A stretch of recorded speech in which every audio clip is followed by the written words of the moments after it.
Dr. Keith Ablow, I'm back, coming to Howard, but really coming here for Artie, because we had a couple really, really good and fruitful sessions where he was uncovering some pretty gripping chapters of his life story, and I felt like we were in it together.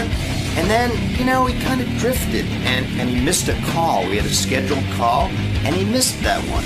So it may be unusual. Maybe it's what about Keith instead of what about Bob? But I'm here for him because I want him to know that I'm in it with him. So he's going to have to tell me straight out, listen, I'm done. I don't want any more therapy with you, in front of people who care about him, like Howard and the rest of the team. And if he does that, great, I'm gone. But I'm not going to leave him alone, accent the word alone, until I know that he's made that decision. He's not going to escape just by not showing up.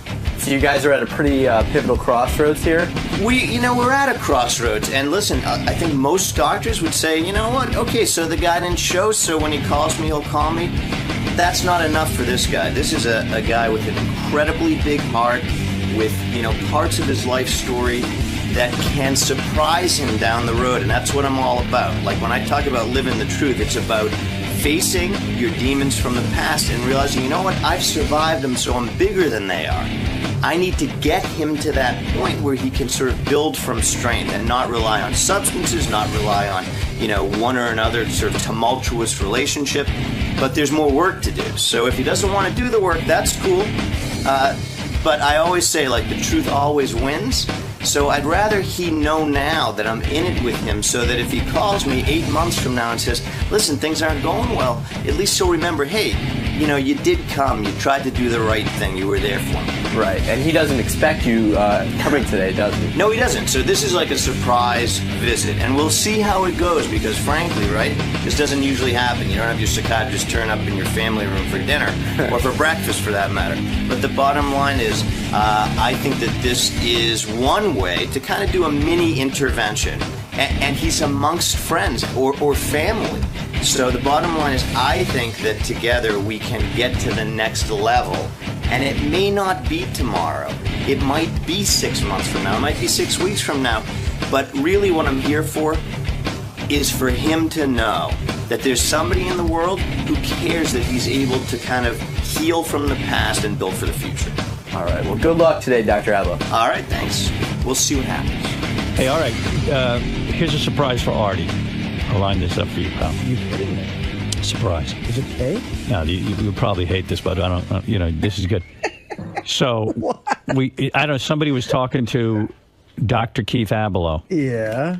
And you haven't like shown up for some appointments or something with him? What? No, we had. Okay. Here's Dr. Ablow right now coming into our studio You're kidding. to talk So to it's Artie. time for a session. It's time for a session. There he is. There's the man. Listen, you didn't really get him here for just a second. Well, we're concerned about you. Well, you know. How are Hi, you, brother? how you doing? Hey, to Dr. see ya. Ablow, how you doing? Howard, how are you? Hi. Good to see everybody. I don't know. Do I call you Keith or Dr. Ablow? I'm weird about that. I think Keith's good. Oh, okay. You good. know, You I think good? Keith's Why? Do your good. patients call you Keith? They do. Oh, okay. Yeah, I don't think, you know, I don't think that the formality does anything after the first 15 minutes. What right? about the You know, I'm idea? just noticing Dr. Keith Ablow has very big hands. Oh, yes. He's a super You didn't sexy notice man. on the first visit? I'm disappointed. Tell us what's going on with Artie and- Okay. What is- Can I just give you We my should get side right real to quick, work. though, first? We were supposed to course. chat. We were supposed to chat. Supposed to is the operative word. The day I had to do Conan, right? Go ahead. So Keith did reach out for me and call me. The thing was, I went right home from the show and I laid down and I took a 3-hour nap and I woke up late and I had to run down to the car. In the car on the way to Conan, I got his message and it just never worked out. I did Conan. But wait a and I never second. called. Did you have a set appointment to speak? Well, let And Artie he just answer blew- that. Artie will answer. Artie, He'll did tell you have the a truth. set appointment to speak? Yes. All right. And you slept through it? I pretty much, well, we had made that appointment a few days earlier. Did you sleep through your appointment with Dr. Ablow? Technically, yes. So the answer is that, I mean, like, I could never do that. You see, that's the difference between me and you. If I know I have an appointment with someone, I either call them first and say, listen, I'm too tired. I'm going to miss the appointment. But now you're avoiding Dr. Ablow. There's no reason why you couldn't have spoken to him. Well, clearly it's impossible for me to avoid Dr. Yeah, no, exactly. It's like, what about Keith instead of what about Bob, right? I actually follow my patients where they need me to appear. He does leave he left me a message that day saying, Artie. look, I care about you. I hope you're all right, which was nice. Artie. Okay, you can't even do a phone call. It happened one time. Is it only one time, Dr. Ablow? Well, it's a little bit more, not to dispute the storyline here, but it's a little more than one time, right? So we missed the call. I don't even know that I missed But also, one time. there have been a number of invitations that I've issued, Artie, to actually get together face-to-face. We've met twice. Right. But there could have been more meetings, and then we had scheduled phone time that he slept through. Yeah. And so the bottom line is how hard, I think he knows I care about him. That might be the problem. No, yeah, well. Is that what's going on here? As soon as somebody starts an intimate sort of, in fact, is this too close for you, Artie? What's going on, Artie? Maybe, I don't know. It's very difficult to talk about myself for 2 hours. Well, first of all, I don't like what I see. And without violating any confidences, because I'll never do that, but, the man starts his first session by saying, I think I've had a pretty carefree life. Right. All right, now, that calls me out. Yeah. Yeah, because we know more than that. All right. Carefree. Yeah. Carefree. You're hardly carefree. I guess not. Not exactly. Yeah, I don't think I'd call what you've been doing carefree. Artie, if you keep missing sessions, you may never end up having illegitimate kids like Dr. That's Ablow right. wants you to have. That's what he wants you to do. Is that true that you said to him he has an unconventional lifestyle and that maybe he should look into just having a kid with a woman without being married? Here's the thing. No. I think, people's stories are what they are, and you try to perfect them, right? But the journey for Artie toward traditional matrimony, where he walks down the aisle with someone who says, I love you and I'll be there forever, I don't know if I can feel that story being written. That's not possible for him? I'm not sure. I'm not sure it is, and certainly not if he sleeps through his sessions. Look, we got into What does it mean? What does it mean when a guy sleeps through his sessions? It's very hard for Dr. Ablow to say this without going through, because there's some private things going on. But yes, I'll say this: I think he sort of assessed that I'm still very much in love with Dana. Right. Are you? I think I am, sure. Okay. But at the same time, he thinks I want to be with her on some level, Don't you? No matter what I'm doing now, or well, I guess I certainly haven't found anything better for the long term. Maybe for 20 minutes. But so I think he was like, "What do you think? What do you think Dana would say to something like maybe you guys?" having a child this way, you'll always be in each other's lives, and you'll have, Oh, does that sound like a disaster? That sounds like a disaster to me. Let me tell you, this guy has. That's what she'd say. Not necessarily. I couldn't believe you had even said that. Well, let me explain so that we're on the same page. I know I can convert you to my way of thinking. Artie has a massive heart. I mean, he really does. This guy has been through it and maintained his humanity and his ability to make people laugh and all of that, right? So one thing that is going to be, to my mind, not satisfactory is if this guy doesn't experience fatherhood. Right. I'm telling you, he has a lot of love to give. But doesn't he have a lot of shit to work out? But before wait a he has minute, kid? Doctor. Yeah. What if? But Artie, I just don't see it being a comfortable situation. If the woman has this kid with Artie, that doesn't mean she's going to stay there waiting for Artie to get his act together. Not just any woman, though. He's not saying to do it tomorrow. Not tomorrow. I'm not done yet. And then she's going to say, you know what? I'm tired of dealing with Artie as my relationship. She's going to go make another relationship for herself with a man.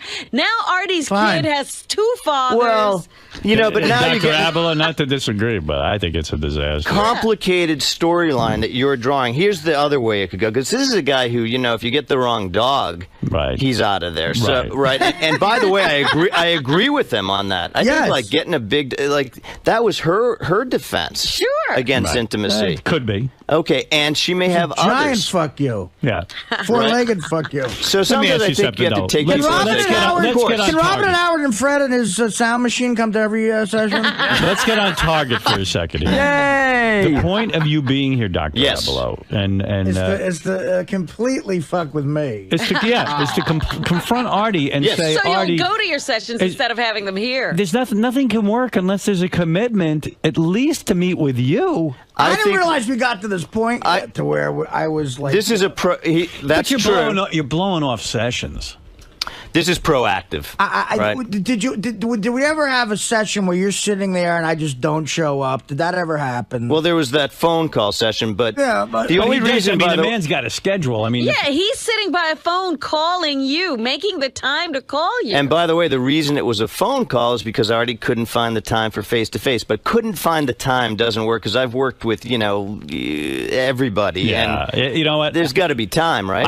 I've had to do Letterman's and do this show in the same day, and I had therapy, and I got to go, and I go. That's it was it. actually a weird because I had the pre-interview the night before and I hated the way it went and I was very uptight about it. Better to talk to Dr. Ablow before the appearance. You know how they say even in AA and stuff like that, the very day you think you shouldn't go to a Right. meeting is the day you And- should go. And it's not about the appearance. Like, let's burrow beneath that, right? This is about whether he wants to let blew you somebody off. in to his life. Right. This is not about I had a bad day. Is there a way, and I know Artie's too embarrassed to ask us, so I will. Is there a way Artie could raise his kid by the phone so that he wouldn't have to actually see the kid?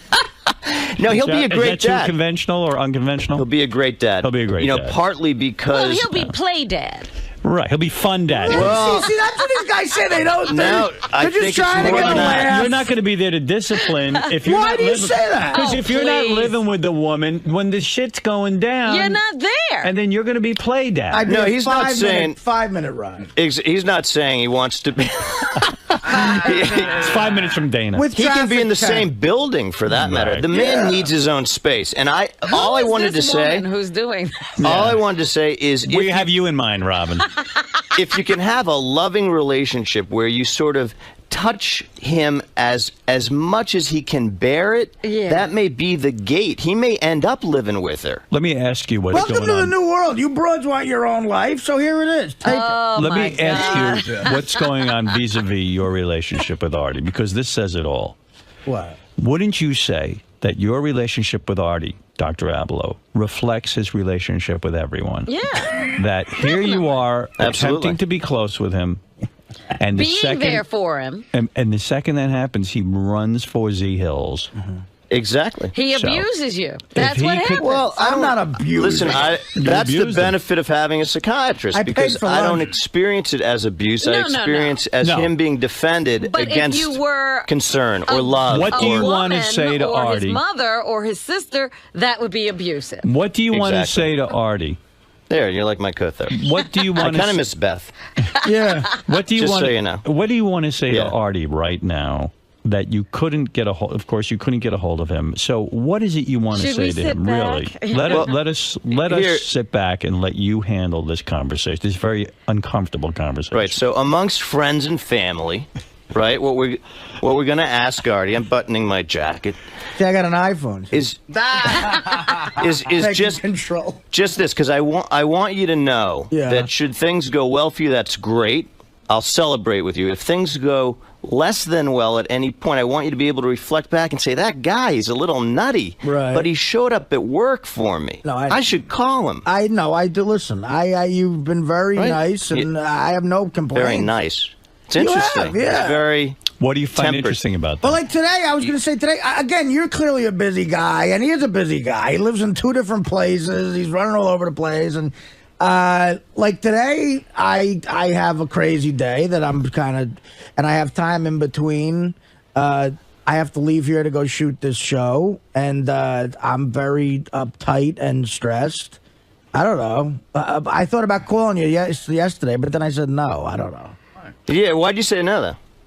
I don't know, because then I think I'm bugging you, and I'm like, I just... I don't know. No, I mean, I know that, but in saying I think I'm bugging you, Artie, honestly, what he's really saying is I don't know if I really want to get that much into my own story. Right. You know, because Dr. every Ablow, time it's a though, road in. is there Yeah. some reality to that? You are a busy man. You have patience. You have a book career, TV career. You have all But kinds of why careers. is Artie making that kinds of careers. consideration? Yeah. In other words, But why is Artie making that consideration? If Keith has said, call me when these things occur. Right. And he doesn't even make the attempt. It's not like he called and didn't get an answer or got rejected. He doesn't even make the call. And asked point. and answered in a way, right? Because if I'm that busy, how could I be here? right. Right? So I wanted to provide an answer in advance to that concern. Like, it can't be that the problem is that I have, homes in 2 places. It's because here I am. Yeah. Right? Most Right. psychiatrists don't, but I've done this for a long time. Like, I don't generally do work in 50-minute sessions just in an office. I will venture out with people. I'll have meals with them. I'll meet them at their offices. And I figured, what better place than to come here and define, does he want to go forward? That's really the question. How many Does he want times to a or not? week do you think, for any of this to have an impact, do you really need to hear from Artie and to speak with Artie on a regular basis? I think we should be in touch a couple times a week. A couple of times a week. I think so. And as I explained to him, on those occasions when he's thinking things aren't so good for me, or I'm not getting the right feedback from this person, I feel hurt, or I feel sad, or I feel upset, or I feel like taking a drink, or whatever it might be, it can be a 5-minute discussion. On those occasions, it can be 7 times a week. Artie, do you think let's be honest right now, do you think Dr. Ablow isn't the right fit for you? Maybe you That's don't possible. think he's the right kind of psychiatrist for you. No, I would say that the direct opposite. I'd say if I was going to see a psychiatrist, it would be someone like that. If I was you gonna were see gonna a psychiatrist. You are seeing someone. You're seeing Dr. no, Ablow. Oh, am I? No, he's not seeing a psychiatrist. You think everybody thinks he is, but him. Right. Am I seeing a psychiatrist? Artie. Did you know 𝗛cie𝗄𝗿𝗍 is 45 and single? He's looking for a psychiatrist. All right. What do you want to say to Dr. Ablow now?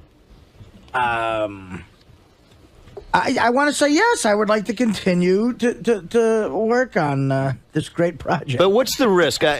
This is a great moment to try to get a little bit further. What's the perceived risk? Like, what are you thinking or feeling that if we go down the road a couple times a week, that what? There has to be a fill in the blank I here. have to deal with this, whatever the fuck, you know what I mean? Like, it's so, it's like lifting weights, talking about my past and me and whatever the fuck is going on. And it's, in a lot of ways, it's just tragic. And I don't want to deal with it. I would rather just put it off and put it off and put it off. And seeing you forces me to deal with it.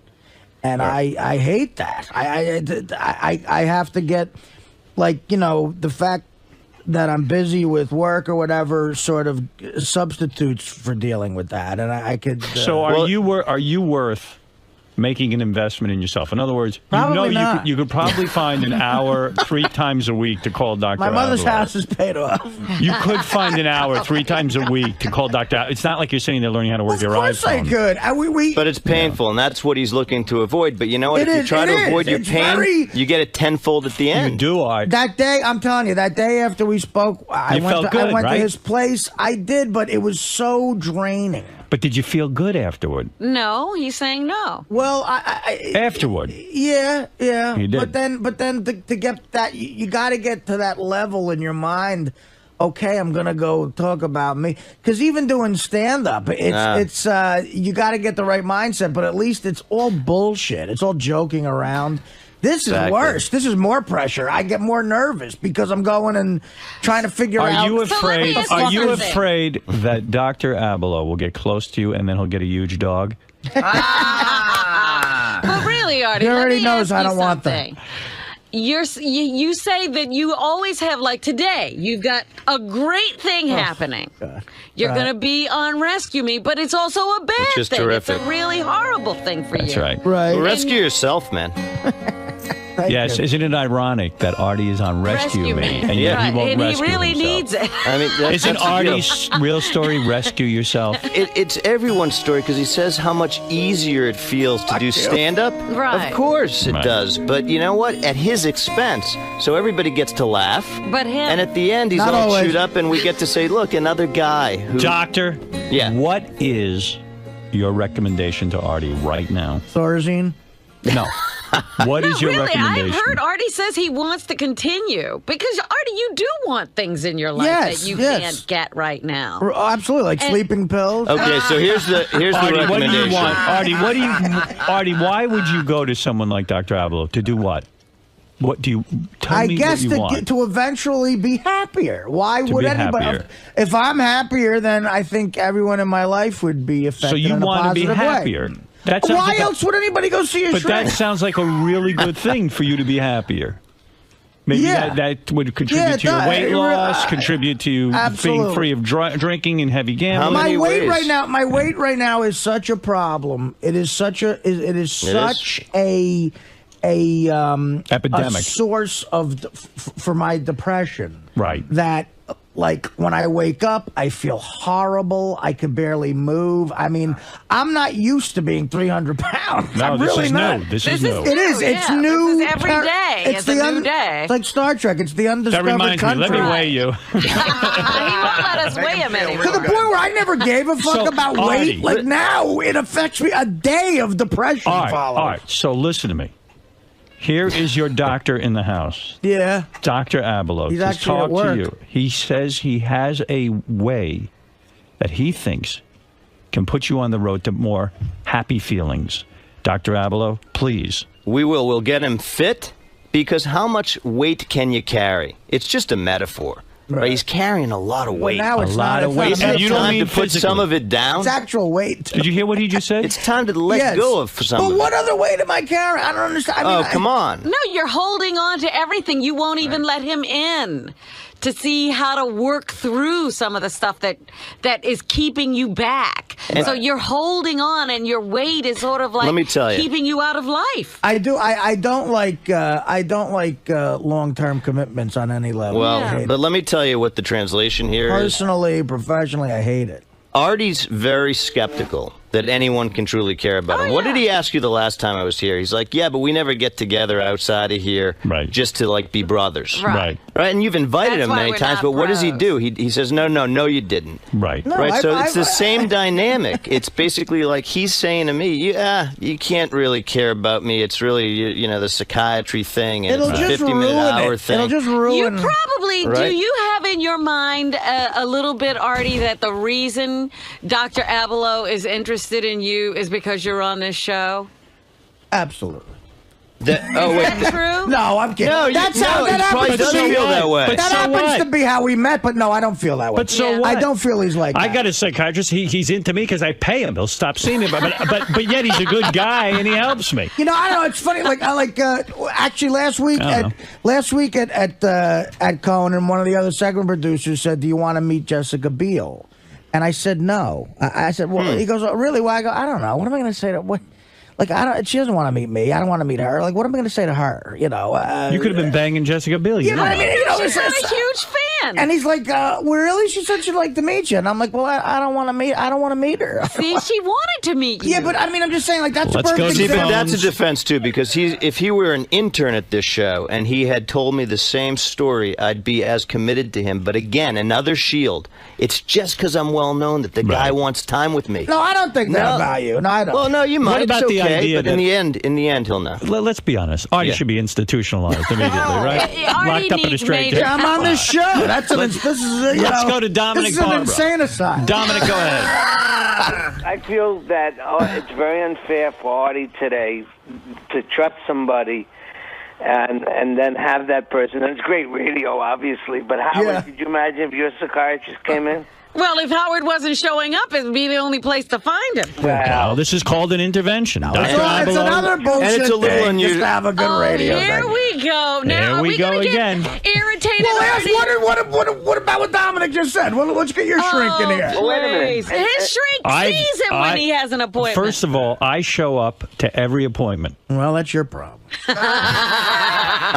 Let's even say you didn't show up. And You know what, Dominic? You're such a horse's ass, and I'll tell you Right. why. I'll tell you You're why one of I'm those not. guys who keep saying, and along with all the emails we get, why isn't any of you guys care about Artie? Why Right, aren't you why aren't doing you anything doing to help the something? guy? So here, Dr. Ablow says, hey, Artie's not showing up. Artie's blowing me off. I want to say... So pull me aside after the show and go, listen, Dr. Ablow No. says you're blowing him that off. doesn't doesn't do any good with For the you. show. It doesn't do any good It doesn't do any good for the show. It doesn't do any good with you. Oh, stop it. It This isn't doing any good either. No, this will do good because this No, intervention it's not. was Put you born back. on the show. Howard, I don't blame you in any way at all, or Robin, but let But me me, ask the you question, blame. Doctor. No, Dr. Ablow's, he hit it on the head. This intervention was born out of this show. Okay. This is how it came about. This is home base. Right. This is- Ask the question? Yeah. Doctor, the word transference, when a therapist or psychiatrist takes on an individual in a patient's life and they work out issues through the psychiatrist, obviously, Artie's father's death, which was not his own fault, his injury wasn't his father's fault, was a great, great hurt to Artie. He had to be part of it. He had to suffer. It took years of his life. You're now his father. Aren't you disappointing him? Oh, Dominic. What You know a leap. what? This is Dominic. This is Dominic has major father Amateur issues. Well, but he psychiatrist. does. And Dominic thinks Artie? everyone is him because Right. Dominic is a narcissist. Right. Artie, do you feel disappointed that someone you trusted, who know? He hasn't betrayed a confidence or anything. Artie. It makes me take it less seriously. Absolutely. That I would agree. Oh, Artie, you don't need any Interesting. help in that. Yeah, well, you know what? You weren't returning the guy's calls. Yeah, he's taking it less seriously Yeah, anyway. yeah. So what's the difference? Eric, you're on the air. Do you guys feel like you're being a little bit impatient in getting into therapy? I mean, it seems like all Oh, my of you God. been in therapy. Impatient. I mean, don't you think that you could just like... Artie's almost dead. Wait, When I should can't hear. we I can't hear. start? Eric, I can't hear your point. Hold it. Say it again. I didn't hear what you said. It just seems to me like you guys are impatient and you rush into therapy when you... I think you don't even need it. Like, do you honestly think if you didn't go to therapy that you wouldn't have made it through the situation? I think I would have made it fine, but I wouldn't have been as... Listen, I have a lot of things that bother me, and I am working through them, and I think it's important to do. And no, you wouldn't have made it as well. Yeah, exactly. What is the therapist telling you that you couldn't figure out on your own? Well, oh my God, I had no clue about how to deal with certain aspects of my life. I've never been trained in that area. Or how you showed up for other people. That's what you learned. Like Artie, I am in such an avoidance mode toward opening up toward anything toward myself. I have been living with my head up my ass and not even in touch with when I'm unhappy, or I don't even acknowledge any of the inner feelings. It forces me to go to a guy. Well, I'm answering your question. Okay, it forces me to go to a guy's office and take a good hard look at myself. And I hate it. But I know I need to take this medicine if I'm going to be better with my kids, better in my relationship with Beth, and some other people in my life. I'm telling you, I do it for myself, and I do it because it's like taking my medicine. Right. You don't take medicine when you have cancer because you like taking the medicine. Why don't you wait? Yeah, hold off. You're rushing into that You cancer do it to medication. get better. But as soon as someone says mental problems or issues, I can put it off. Well, if you think you can put it off, I'm suggesting you can't. I agree that I need a stylist. Artie, you yourself were on the wrap-up show the other day, and you started talking about approaching your 40th birthday and how that's driving you crazy. And you look at your life, and even Jason has now surpassed you in terms of achievements and maturity, and it bothers you. Everyone's struggling. Yes. I just think Artie needs to give it a little bit of time, and I think all this A little will work time. itself out. Give it a little time and everything will work How much itself more out. time you want to give? I mean, he's going to drop dead if Right, he... we're going to lose It's interesting, him. though. I mean, what really, all Artie needs to do is lose weight. I mean, that's I agree. Why is he 300 pounds, dude? That's why he's feeling depressed. That's why he's feeling like shit. I mean, just get out and start working out and lose some weight, man. This is working out. But maybe that isn't so easy. Maybe he needs to work out, with Dr. I need Ablow a physical trainer who's like a chick who's a 10. And I'm still back I'll on show up him. for that. Listen, Artie is... A mess. Well, no, he's having a hard time. He's admitted it here. I'm not telling you something out of school. And I think if he had someone if he got serious about the relationship with Dr. Ablow and really worked through some things, it might be incredible. It's going to be incredibly hard. No one said this shit's easy. In fact, it takes a strong man to stand up in front of another man and say, look, I got some shit that's bothering me. Can I talk to you about it? The other thing, Dr. Keith, is Artie has expressed that he thinks he might be less funny if he gets better. He has this fear. That's listen, I've worked with other very creative souls. It's always a fear that somehow your demons are fueling your creativity, and it's never the case. In fact, if you have some equilibrium, you might even open up more. He can open up more. But he's interesting. Like, look, I mean, I'm not that creative. He's very creative. Yes. And the reverse arithmetic is interesting that he does. He says, because you showed up here and said that you're concerned about me, I take this a little less seriously. Yeah, well, right? He takes everything less seriously. It's just it's for everybody to hear, though. It's like... well, we didn't get into your real issues. I mean... Yeah. And also, you weren't going to call him back anyway. Yes, I was! That is bullshit. I let it go totally like gonna call 9 days back. or something. Mike, you're on the air in New Haven, Connecticut. I let it go. Wow. Yeah. Well, this is a good therapy session. Let's hear what Mike has to say in New Haven, Connecticut. Let's let Mike might know something. Go ahead. Listen, As he puts down his yes, Mike. Sprite. I know for a fact Artie's getting better. He's much less funnier now. Yes. Thank you. No, but I want to know what kind of meds are Dr. Ablow giving him? Is he giving him any Xanax, anything good? You're not putting him on anything. No, I haven't put him on anything. We're not on No. medication. No. What's that? No, I don't. Do you think I need medication? The thing that Artie, listen, I think medicines can be very powerful for people. What Artie needs is to get closer to his truth, not for me to give him distance from his pain. He's already said, listen, the reason I didn't come back is because it was hard and it hurt. Well, guess what? You know, the bottom line is you go to a gym, you don't leave your trainer and say, hey, I'm not coming back because my muscles kind of are sore. You're like, good, they're sore. So you're saying I have a lot of pain? Is Artie heavy right now because he's painkillers? Is Artie heavy now because he's depressed?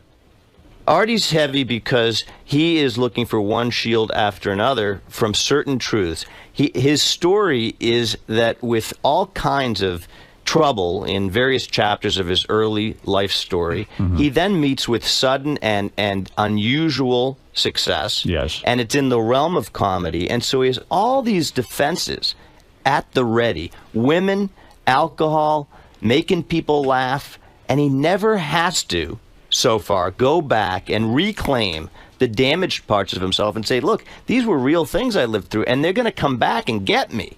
So I'm here to get him first. He's too far gone. He's way too fucked up. You'll never get him. This guy has written you off. You're saying that Dr. Ablow can't even get him back. I don't think anybody could get him better. Well, I don't agree. I don't agree with that, Artie. Well, I mean, I hope to God he gets better. I love Artie, but, you know. And that's where the kid thing comes in. but it ain't Artie, the sure way not to make it happen is to do nothing. Let's get someone on the phone. Let's get someone on the phone who's You guys chose to bring this guy into the session. Let's get somebody on the phone who's really concerned. You guys, I didn't know he was coming in. Let's get someone on the phone who's really concerned. Ralph. Concerned and together. Yes. Artie, come on, man. First of all, what the fuck? You can't find an hour a week to do this. If you're going to do it, do it. What do you do all week?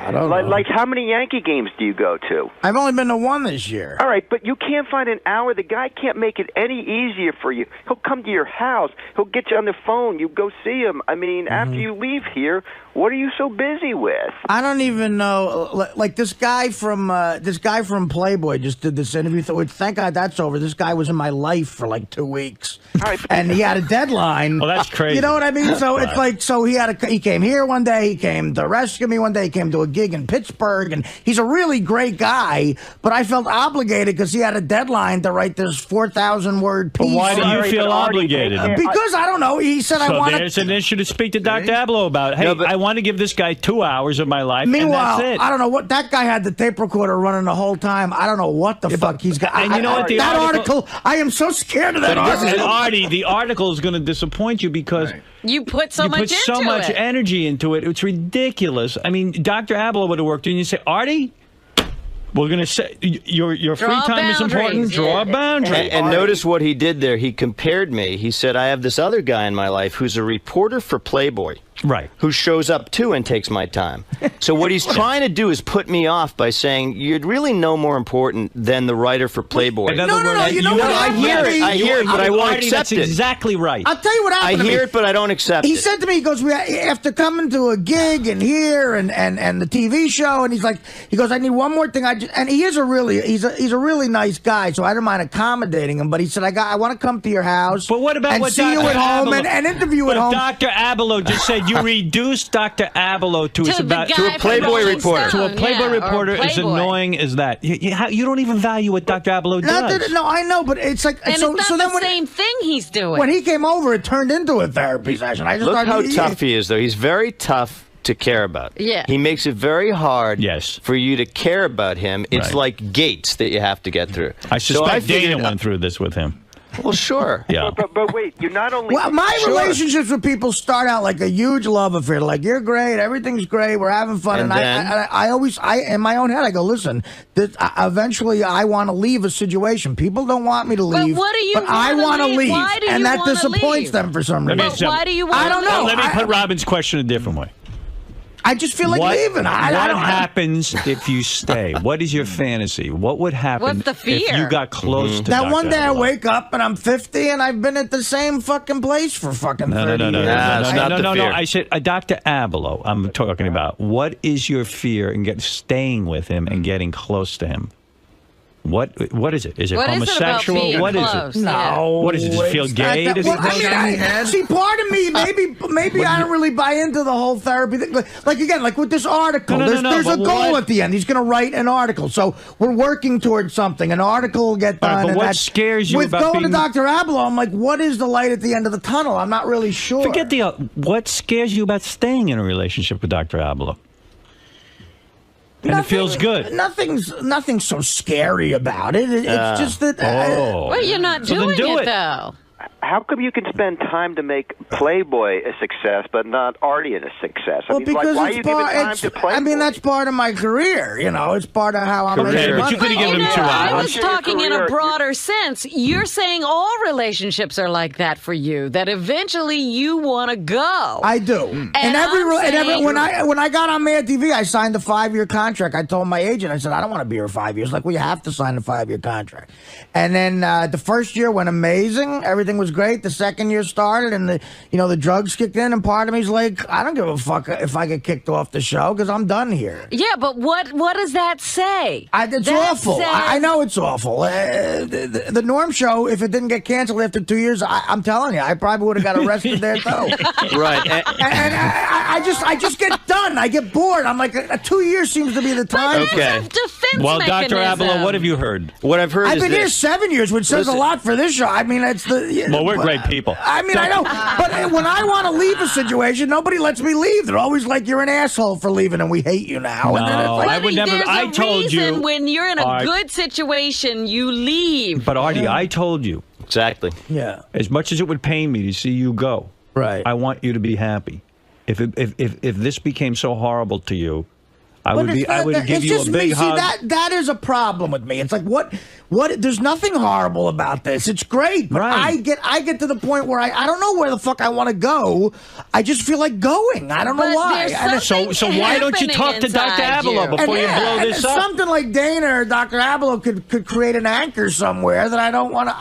It attaches me somewhere. Oh, that's interesting. Now that's That he positive. intuits that I am the road to other anchors. Right. That I'm going to try to anchor him. Right. Right. But the bottom line is he also gives us like a window on his soul, because it isn't just relationships that he's uncertain of. It's his own story. He wants to be able to exit the story at any page. Right. Right. I know Right, it's so- true. Yeah, absolutely. And so what does he get? He's like, what's the light at the end of this tunnel? By the way, in saying it's a tunnel, that doesn't necessarily make the Doesn't sound too psychiatrist feel happy. great. Yeah. But it's okay. Well, a tunnel's like a I'm kind vagina, of like you know. invulnerable. Yeah. It's a very, The light at the end of the Yeah. tunnel is this, that Artie looks back some number of years from now and says, you know what? I didn't have the best childhood, let's say, but boy, But I I've think really I come did. through from my own kid. He does? You see, he does. Shrinks are good at this. They point I out think why I your had the- childhood was bad. I think maybe I'm in complete denial. Up until my old man fallen, I think I was. But listen- I mean, I was a horrible student. you know, and didn't get great grades. Your father picked you. I know a little about your father, but your father picked you up at a baseball game, threw you into the field, and put you in danger as a little boy with a bunch of raving lunatics. And you think you don't have issues? No, I know. You're right. But you've made a joke out of it because I know this. I made a joke out of a lot of my life. Right. But you don't think you have issues with that? You fucking have issues. You pal. think I'm really mad at him for that? I think that you're confused by it. You don't feel protected by your old man. Because now you're thinking of it as a 30, 40-year-old man, not a 7-year-old kid. Somewhere in you is that kid who's at the baseball game going, Dad, what the fuck? You're throwing me in with a bunch of wolves? If I took you and threw you in with a bunch of Roman gladiators to go fight to the death, you would tell me that I was a piece of shit. See, my father thought he was Superman. He would always, like, my mother had that conversation with him a million times when he used to take me to work. And I told him something that Dr. Ablow, something that almost, he almost like fainted about it. My father used to work in high rises in Newark, and he would put antennas on the buildings. And I would be like 7 years old, and I'd come to work with him. And he would see that I was scared he was going to fall. So he would literally, he tied a wire to the antenna, and he would lean over the fucking the roof, and he would pull it up like this, get the antenna all the way up, and it was my job to grab it and pull it in. And I said, Dad, you're gonna fall, you're gonna fall. And just to bust my chops, he would get on one leg and he could go, I could go this way, or I could go that way. And I'm running behind like air conditioning units going, Dad, what are you doing? Starting to like cry. And he would just laugh, and he would always say, like with the Yankee game, he would say, if you said that to him, he'd go, you know what? I had him. I always had him. I had my eye on him. He wasn't getting, no one's gonna fuck with her. Everything was fine. But part of me does go, what is he talking about? That sounds ridiculous. How could you be sure you had me? He was torturing you. Yeah, well, if your dad, let's say your dad wanted to teach you how to swim, okay, Artie? He was breaking my balls. He was breaking your balls. Well, you're a little kid. torture at 7. Right. Teaching me how to swim. Let's say your dad wanted to teach you how to Which swim. he did. And he says, you know what, I'll throw you in the water, and let's see if you float. Would you say that was fucked up? We did. It's weird you say that with the swim. We used to go to the Jersey Shore. We'd go in the ocean, and he would, well, my mother wasn't looking. He would take me and throw me over the waves. And, you know, Jaws had just come out. I was scared shit. And there was a couple times where I thought I wasn't going to make it. And it always his fucking big arm came out of the waves and grabbed me and took me back. And sounds pretty scary to me. He would hit me. It sounds frightening. He would hit me ground balls. You think it's normal that your dad threw you into Frankie Valli's hotel room? Do you think that's normal? Well, he wanted to meet Frankie Valli. He didn't throw me in there. He let me crawl. He wanted to meet Frankie Valli, so he used you. He let me. You see, now we get into the thing I've been in therapy where I get pissed people are fucking with my old man. Yeah, well, that's the problem. I'm not saying your old man's a bad guy. I know. It's just you've got to have issues with that. You know, when I remember hearing that story at 10 and 11, when I could understand it, I remember laughing that, you know, they were staying at the same motel as Frankie Valli, and he let me crawl into his room, and then he walked in there, and I was You're a little boy. You didn't care about Frankie Valli. Your dad was 2. did. I don't even remember doing it. So let's put you in a stranger's room. Yeah. What does every parent say? Don't mess with strangers. He throws you in a room with a stranger. I'll tell you, the one time... You don't think you have an issue? The time I was... if you want to get into it, the times I was like really resentful of him was when I was about 9 or 10 years old. He would take me out and we would play baseball together. So he would. There was this big field in Newark that had all these like putting green. These guys would fucking manicure the lawn so you could putt on it like golf, and my father always called golf a fag game. He's like, who cares? So we would use that to hit. We would use that to hit ground balls because it was a good hop. Right. We're ruining these guys' greens. So he gets out this aluminum Adirondack fungo bat. I'll never forget. And he starts hitting me grounders like fucking laser beams at me. And if I got out of the way, he would give me shit. And, you know, and then he would take golf balls and hit them at me. And, like, if you're not afraid of the golf ball, you won't be afraid of the baseball. And if I ever made an error, I would feel like I was disappointing him. Of course. But more so if I looked like a pussy. If I backed out of the way, I knew he'd get pissed off at. Yeah. Do you think having a close relationship with a man, right, like Dr. Ablow, makes you a pussy? Honestly, are you a pussy? Or Are giving you a into little your fag? feelings. Giving into your feelings in front of a guy. Your old man would Yeah. say you were a pussy, wouldn't Probably he? deep down, Right. it's like, you know. It doesn't feel normal to him. Listen, if the guy who supposedly loves you, your father, is the guy also hitting, laser beam ground balls And you at worship you, this dad. and having you cry while he laughs about falling off the roof, which I wasn't eventually really he crying. does. I was just like, come on. I wasn't course really not. crying. Listen, No. of course you were. Of course not. But right, You're a so man. I for was somebody, You're 2 years old and you're a man.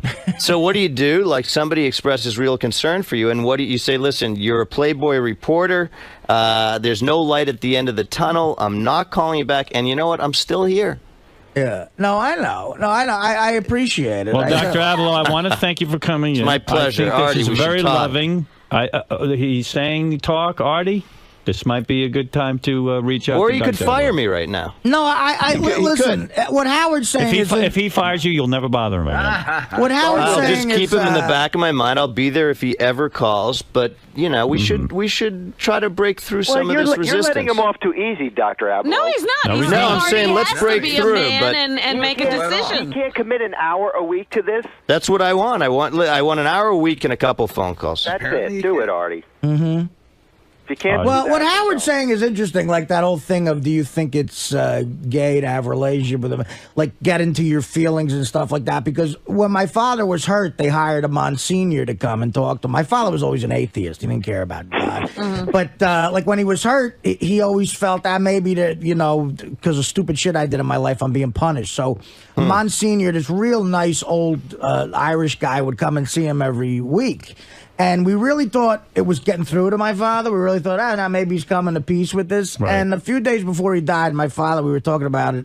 And I'm going, well, it seems like you're having a fun time talking to Monsignor. He's like, I'm just doing that for your mother. I don't even listen to the guy when he talks. Yeah. And that sort of hurt. Like, Well, then he's talking to some fucking Monsignor. But you know something? That's And also that's his But that defense. and here's also the might thing. not That's have also a been the message truth. that he got from Exactly. his dad. That That talking about his stuff is bullshit. Yeah, Right. but it also might not have been the truth. He couldn't let you know he was getting it. Yes. Right. Or maybe. he I might don't have been know. embarrassed. And listen, here's the thing. To come full circle, before our time is out, we started talking about Artie having a child someday, right? And the bottom line is he has to be prepared to not feel totally freaked out when the kid just wants to hug him and be with him. And he's Right. going to say, Right. wait, why didn't I get this? By the way, Well, no, he's going to be angry. My father was affectionate No, with but- me, but the- too. but the- though. I know, but we the- had a very great It's confusing.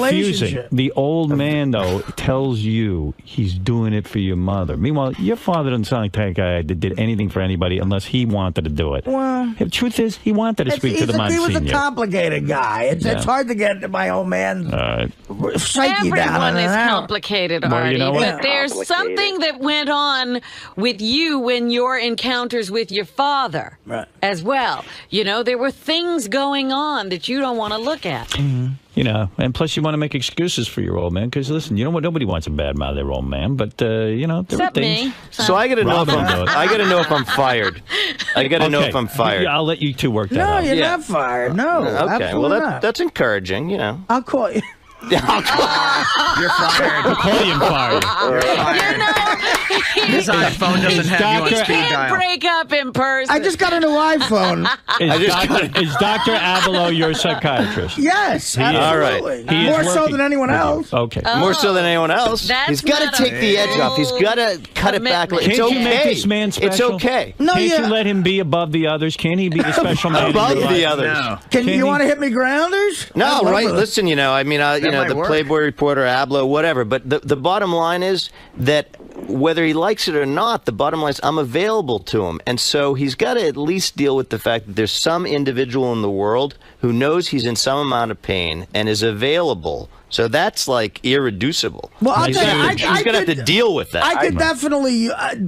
This week again is a stressful week. I got, It's a week. It's been a stressful the life. show. I got the show all week. I'm doing Rescue Me today and Wednesday, and I got to fly to Vegas Here Thursday. we go now.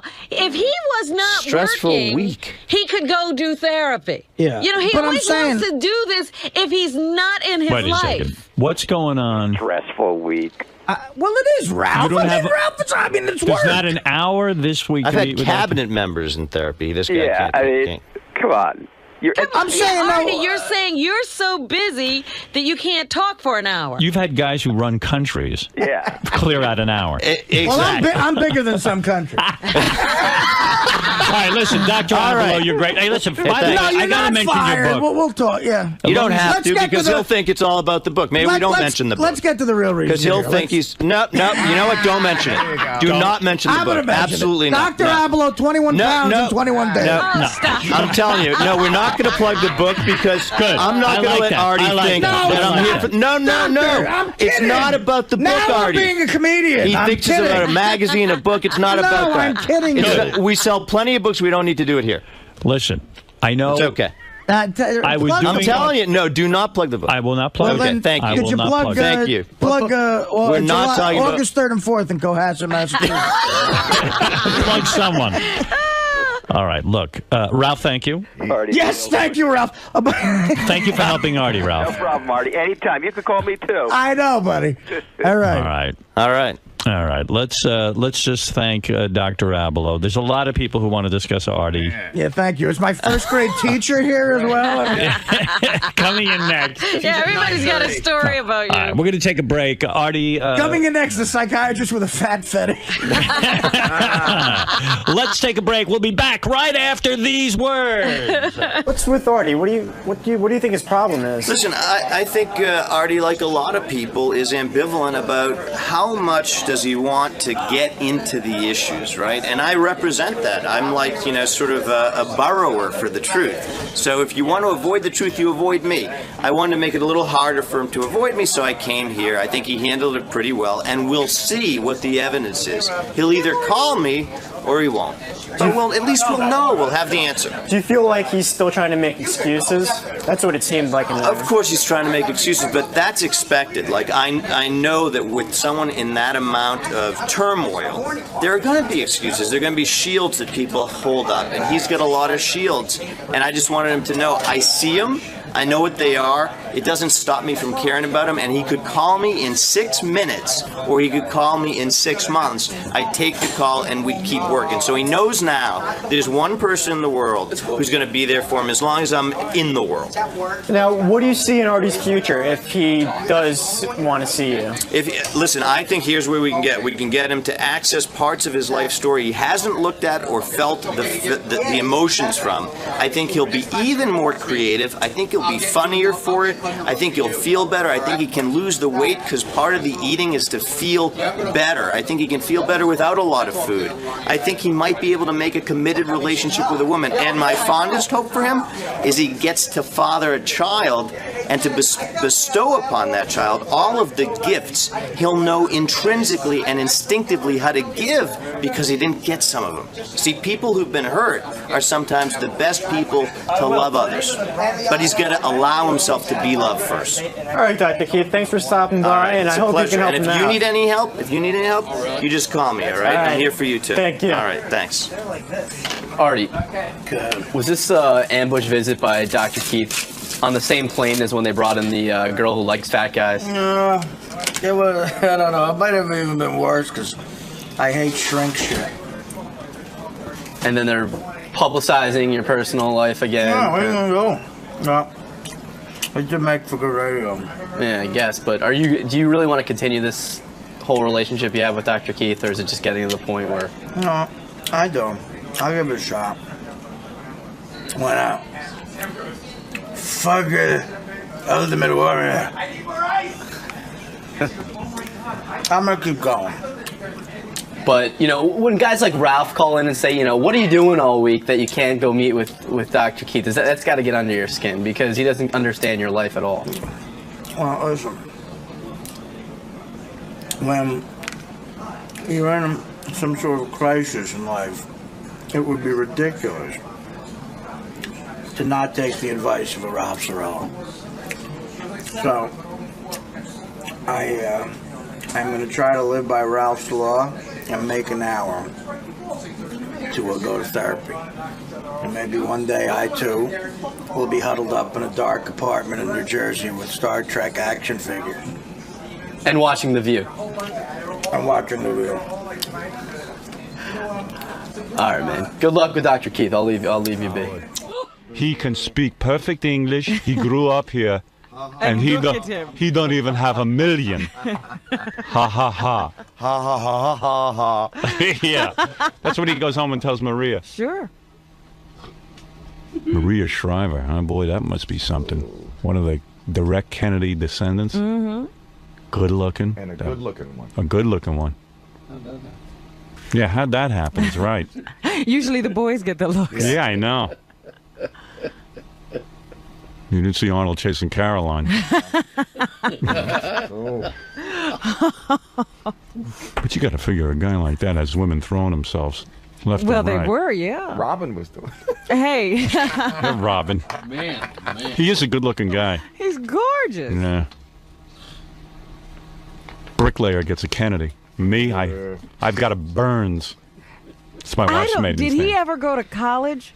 No, he didn't waste time with that. He came right out of Austria. Yeah. He was bodybuilding, like Over there. Even his father was like, "Hey, don't bodybuild. What are you doing, you big pussy?" And he says, "No, I know what I'm doing. You jackass." Right. He comes right over here at 16 or something. That was his dream to get here. Starts winning like Mr. Olympia, all this stuff, and that's when bodybuilding. It wasn't even cool to be a Right. bodybuilder. In fact, he built bodybuilding. Builds bodybuilding. In between, he's laying brick, and all of a sudden, the earthquake hits, and he makes a couple of $1 million doing that with real estate investments. Mhm. So he could have retired at that point.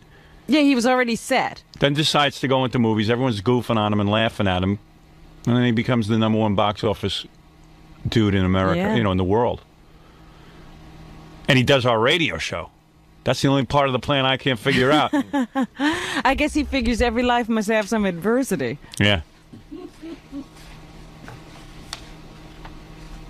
I'd love to know what went on that set with Tom Arnold yelling at Roseanne during it. Oh, to be boy. in that trailer. If Arnold could only we could just shoot him full of truth serum.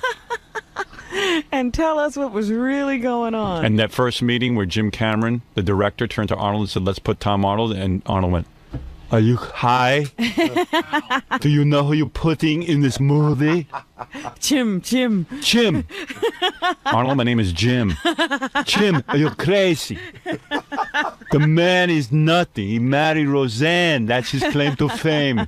He's a meat packer. I'd love to know the whole story. I need Olivier, not Arnold. Not Tom Arnold.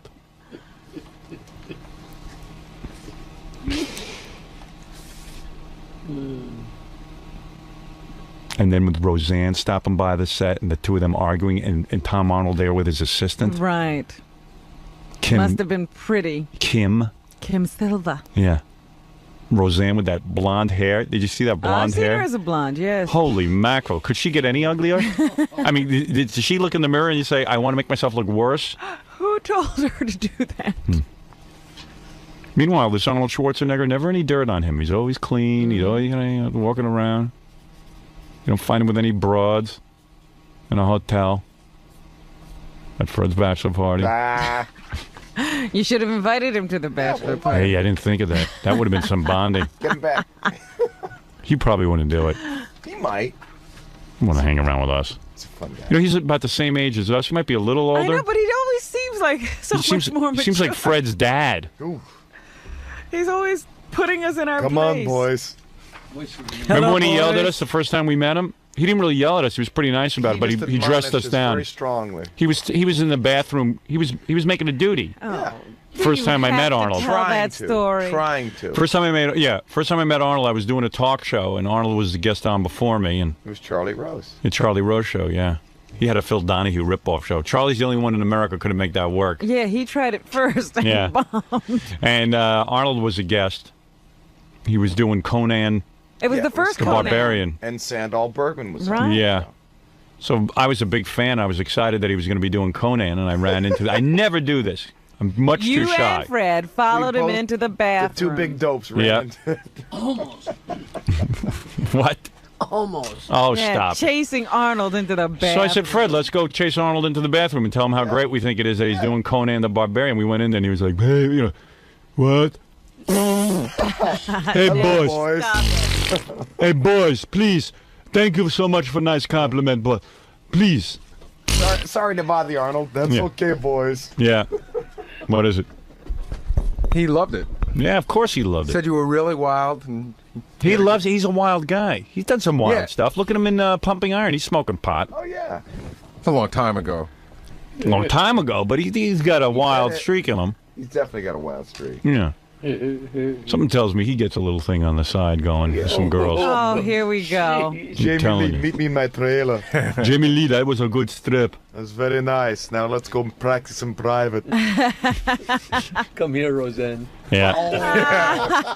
That's a real wild story. Roseanne, you fox. I've had every beautiful body in the business. Now let me have this. Now I want a pig. Well, I bet you that Roseanne was hanging around. I bet you he saw plenty that he can't talk about. Yeah, he's not talking. Yeah, he's like a good guy, He doesn't talk. Huge crowd outside. Is that right? Huge. Yeah, he's a good guy. You know why he's a good guy? Does our show. Yeah. If he didn't do our show? Alec Baldwin does our show. He's a good guy, too. He's a good guy, too. That's all it takes. You know who sucks? Who? Anyone who doesn't do our show. You're not going to name names? That's right. I'll name names. It's a... You don't even seem to understand the show. You just ruin everything. You gotta be funny in here. I can't wait for you guys to see this on Howard TV. Daily shows, classics, and exclusive behind-the-scenes access. Well, that's gonna be on Howard TV. The funniest, sexiest, most star-studded network on TV is Howard TV On Demand.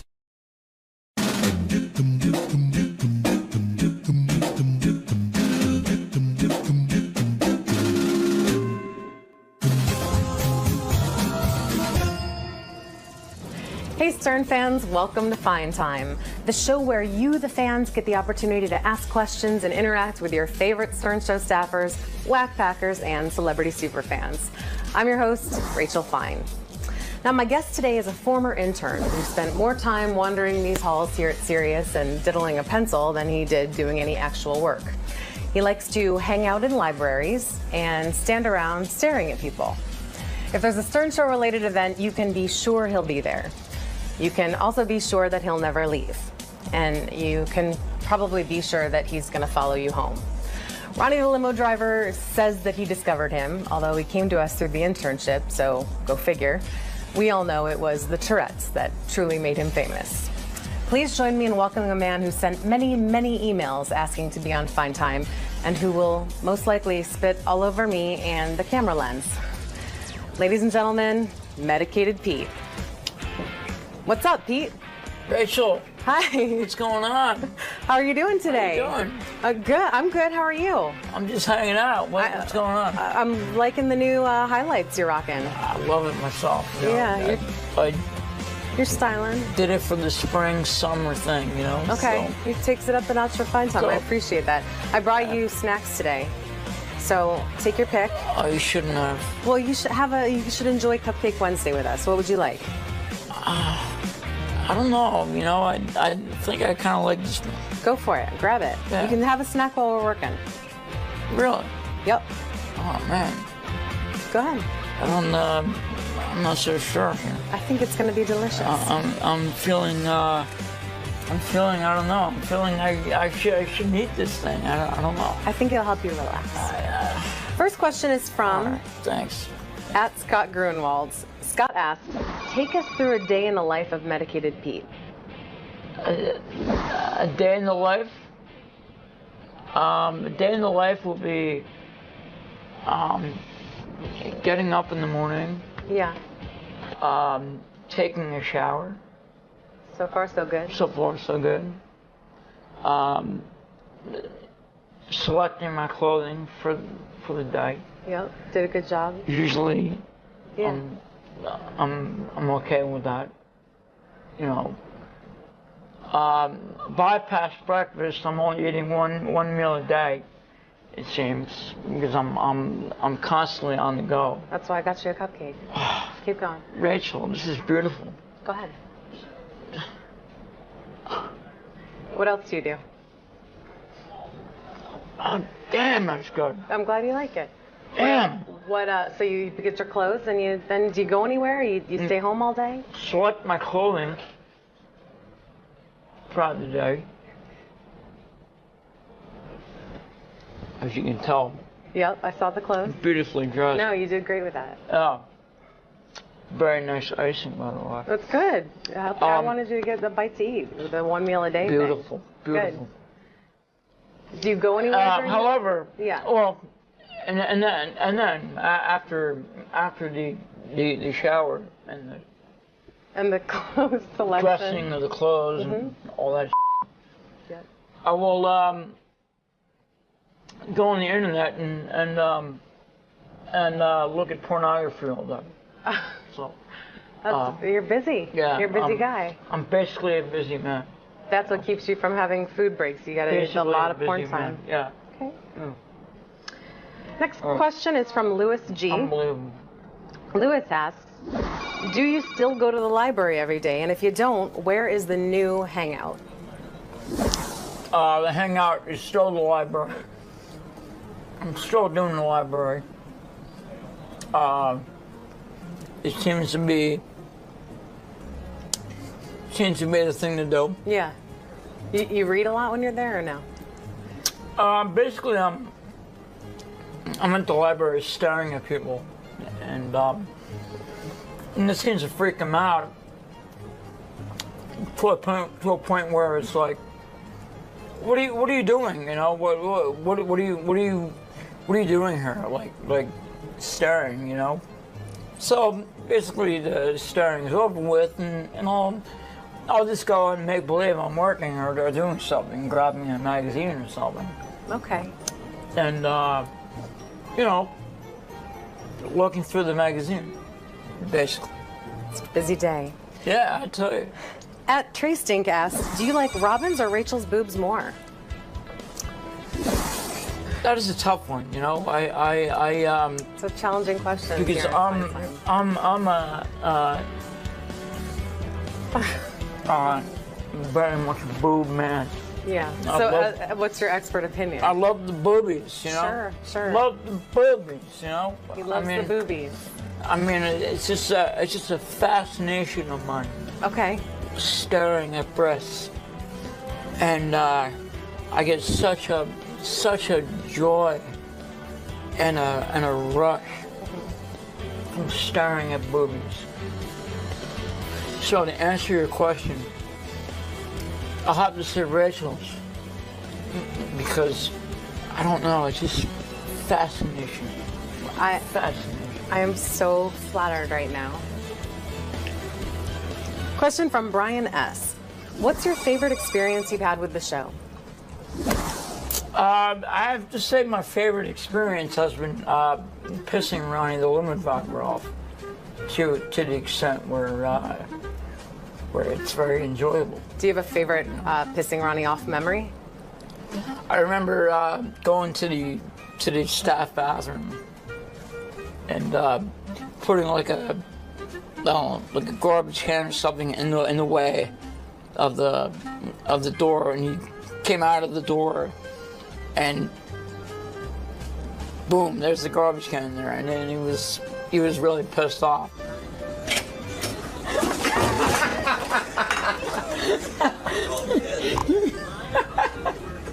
You asshole! What are you doing? You laughing at? So that was a pretty cool moment, actually. That's a good one. Yeah. Yeah. Question.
said that. Angela V asks, be honest, when you were an intern, what staff member was a to you and who was the nicest? I don't know. I don't have a per se. Everybody has been very cordial and nice. Give me your most favorite, least favorite. Maybe we won't even call him a who's been the best and the worst. I don't know. The best probably has been Ronnie, because he's been such a cool guy. Yeah. Well, tell Gary you're going to be my intern. It's okay with me. We'll see how long you last. I think they'll give me a trial run, you know? Gary. You guys get along pretty well. Dude. Yeah, I mean, you know. Stay back. You can be my intern. All right? I love that. And I don't know. I might have to add my own in there for a minute. Okay. The funniest would be Jim McClure, probably. He's a funny guy. He's a funny guy, just because of his face, his looks, you know, everything about the guy. He's just funny looking. He's just a real peculiar looking dude, and it's just like, holy shit. You know, here he is. You know, it's like. So in like a 𝗄𝗿𝗍𝗋 contest, very fun. He's going down near the winner. Yeah. Yeah, no, I got that. So you didn't have a least favorite here at the show? I have not had a least favorite. I don't like to judge like that, you know. Yeah, I like to keep it like an even playing field, you know. So just have fun, just have a good time, you know. Awesome. Jared S asks, have you ever wandered off and found yourself lost? Every day, actually, yeah. Yeah, that happens every day. Every day I find myself lost. How do you get home? I have to ask people for directions, and you know, I mean, it just sort of happens that way, you know. Yeah, that's a good way to meet people. Yeah. Dave, you're getting sprinkles all over you? Well, I got a little bit of a shower just now. You like it? But I kind of do. Dave O asks, people have said you. God, this you're is. gorgeous. Thank you. You're welcome. You're a looker yourself, Pete. This is ironic. Dave O asks, people have said you spit a lot when you eat. I'm seeing that. What was the most embarrassing situation during a meal?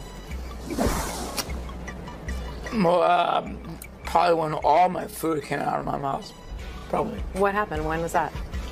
Just not paying attention, you know, and just sort of like having projectiles, you know, come out of my mouth. It's just like, whoa, you know, like crazy, like it's crazy. But you've learned from that. You're getting better with it, you think, or? I've actually learned how to do things like correctly and like the right way, you know. Yeah.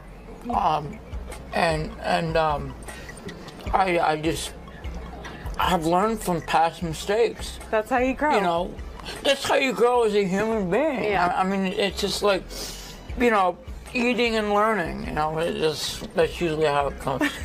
You know. Good point. Next question. We're having an I'm sorry. I got the giggles. I don't know what's wrong with me. No, you're giving me a lot of good stuff. Absolutely. Question. Sorry. You okay? I am. You choked me up a little. Some water or something? No, I'm good. Question from Joe. Joe asks. All right, Joe. Were you shocked that you got aroused while being teased and electrocuted? And how did that feel? That felt absolutely amazing. Did you expect you were going to get aroused? I did actually. It was such an amazing experience. Describe it for me. What did it feel like? Well, hold on. You know, the shock on my ass. Such an amazing like sensation feeling, you know. That's fucking insane. I mean, it's crazy.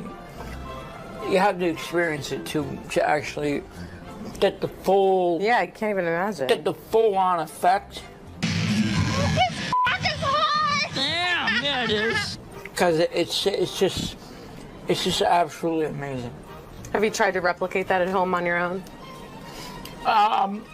In my spare time, yes. I've tried to do it, but it doesn't work because you need that chick who will be that person. Oh yeah. To actually to electrocute your ass. Administer the electrocution. Yeah. Yeah. Good point. Mm-hmm. Yeah. Question from Wes Clay S. He asks, 𝗦𝗵cie𝘄, Rachel Fine, Beth O, Robin Quivers. Ooh. It's a tough one. That is a tough one.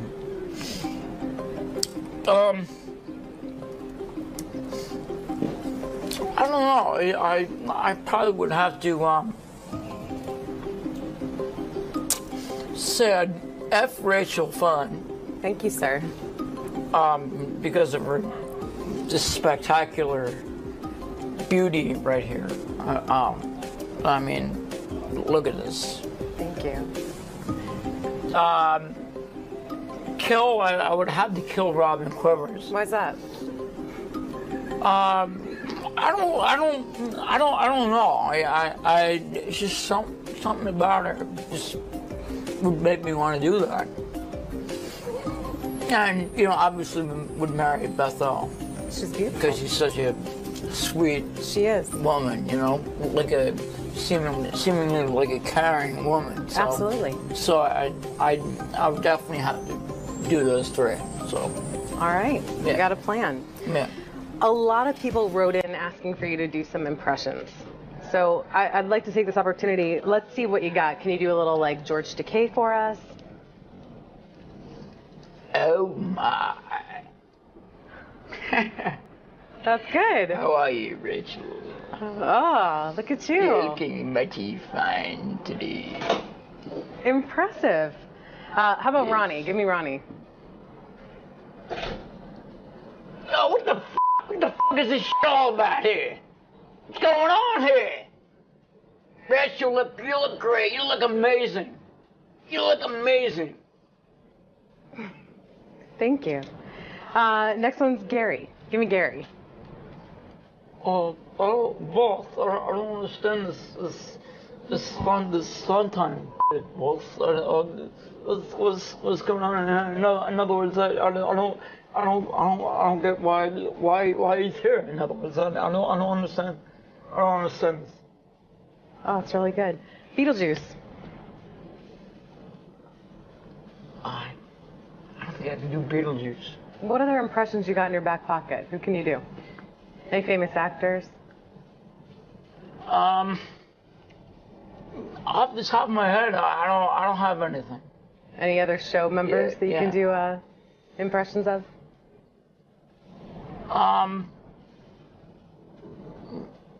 Probably Scott the engineer. Let's see it. All right. If I just hold my nose, just get that kind of effect. Go for it. I mean, come on, hey, that's kind of shit. That's kind of shit. When you say so, I don't know. Hey, Rachel, you look beautiful. You look amazing. That was fantastic.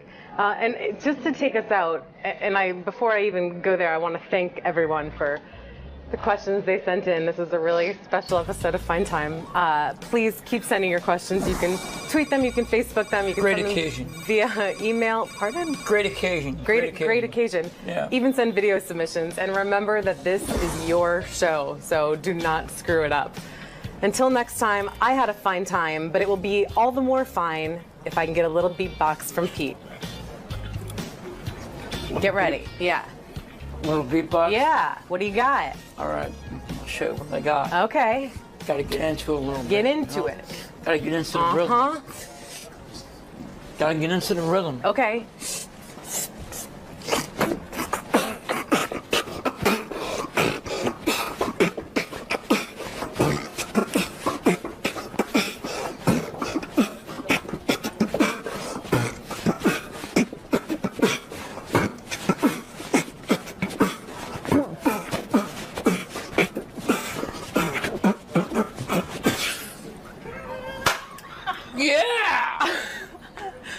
Amazing. That's what I'm talking about.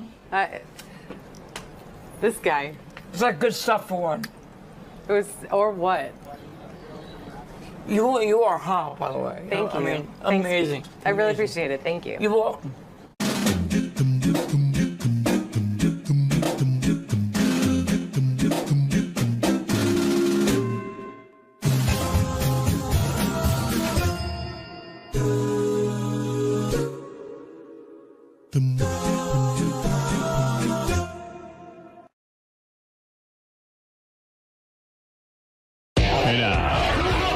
You don't even seem to understand the show.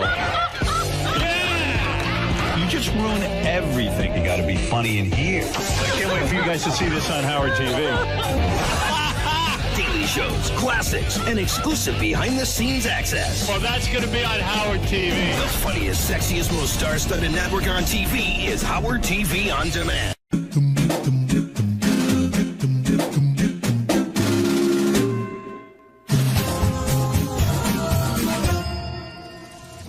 Hey Stern fans, welcome to Fine Time, the show where you, the fans, get the opportunity to ask questions and interact with your favorite Stern Show staffers, 𝗦𝗵𝗿𝗱ers, and celebrity superfans. I'm your host, Rachel Fine. Now, my guest today is a former intern who spent more time wandering these halls here at Sirius and diddling a pencil than he did doing any actual work. He likes to hang out in libraries and stand around staring at people. If there's a Stern Show related event, you can be sure he'll be there. You can also be sure that he'll never leave. And you can probably be sure that he's going to follow you home. Ronnie the limo driver says that he discovered him, although he came to us through the internship, so go figure. We all know it was the Tourette's that truly made him famous. Please join me in welcoming a man who sent many, many emails asking to be on Fine Time and who will most likely spit all over me and the camera lens. Ladies and gentlemen, Medicated Pete. What's up, Pete? Rachel. Hi. What's going on? How are you doing today? How you doing? Good. I'm good. How are you? I'm just hanging out. What's going on? I'm liking the new highlights you're rocking. I love it myself. You know? Yeah. You're styling. Did it for the spring, summer thing, you know? Okay. So. He takes it up a notch for Fine Time. So. I appreciate that. I brought you snacks today. So take your pick. Oh, you shouldn't have. Well, you should enjoy Cupcake Wednesday with us. What would you like? I don't know. You know, I think I kind of like this. Go for it. Grab it. Yeah. You can have a snack while we're working. Really? Yep. Oh man. Go ahead. I'm not so sure here. I think it's going to be delicious. I'm feeling. I don't know. I'm feeling I should eat this thing. I don't know. I think it'll help you relax. First question is from. Right, thanks. At Scott Grunwald. Scott asks, take us through a day in the life of Medicated Pete. A day in the life? A day in the life will be getting up in the morning. Yeah. Taking a shower. So far, so good. So far, so good. Selecting my clothing for the day. Yep. Did a good job. Usually, yeah. I'm okay with that. You know, bypass breakfast. I'm only eating one meal a day. It seems because I'm constantly on the go. That's why I got you a cupcake. Keep going. Rachel, this is beautiful. Go ahead. What else do you do? Oh, damn, that's good. I'm glad you like it. Damn. What? So you get your clothes and do you go anywhere? You stay home all day? Select my clothing throughout the day. As you can tell. Yep, I saw the clothes. Beautifully dressed. No, you did great with that. Oh. Very nice icing, by the way. That's good. I wanted you to get the bite to eat, the one meal a day beautiful, thing. Beautiful. Good. Do you go anywhere? However, yeah. Well, and then after the shower and the clothes selection, dressing of the clothes and all that shit. Yep. I will go on the internet and look at pornography all day. So you're busy. Yeah, you're a busy guy. I'm basically a busy man. That's what keeps you from having food breaks. You gotta get a lot of porn time. Yeah. Okay. Next question is from Louis G. Unbelievable. Louis asks, do you still go to the library every day? And if you don't, where is the new hangout? The hangout is still the library. I'm still doing the library. It seems to be the thing to do. Yeah. You read a lot when you're there or no? Basically, I'm at the library staring at people, and it seems to freak them out to a point where it's like, what are you doing? You know, what are you doing here? Like staring, you know. So basically, the staring is over with, and I'll just go and make believe I'm working or doing something, grabbing a magazine or something. Okay. And you know, looking through the magazine, basically. It's a busy day. Yeah, I tell you. At Trey Stink asks, do you like Robin's or Rachel's boobs more?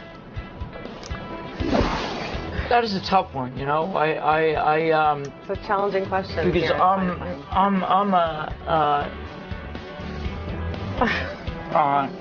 very much a boob man. Yeah. So, what's your expert opinion? I love the boobies, you know. Sure. Love the boobies, you know. He loves the boobies. I mean, it's just a fascination of mine. Okay. Staring at breasts, and I get such a joy and a rush from staring at boobies. So to answer your question, I'll have to say Rachel's, because I don't know, it's just fascination. Fascination. I am so flattered right now. Question from Brian S. What's your favorite experience you've had with the show? I have to say my favorite experience has been pissing Ronnie the 𝗦𝗵cie𝗄𝗿𝗱 off to the extent where it's very enjoyable. Do you have a favorite pissing Ronnie off memory? I remember going to the staff bathroom and putting like a garbage can or something in the way of the door, and he came out of the door, and boom, there's the garbage can there, and then he was really pissed off.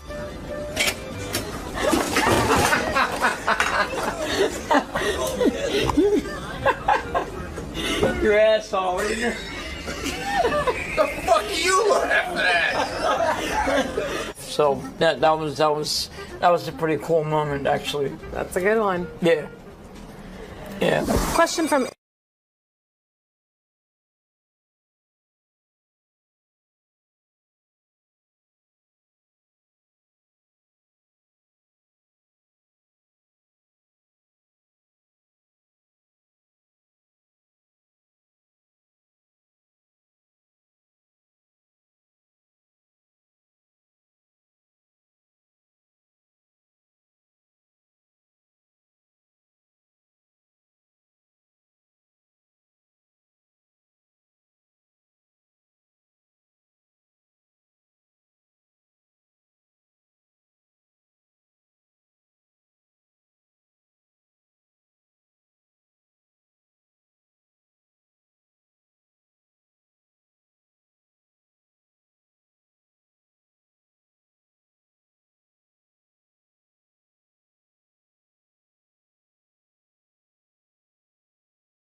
always said that.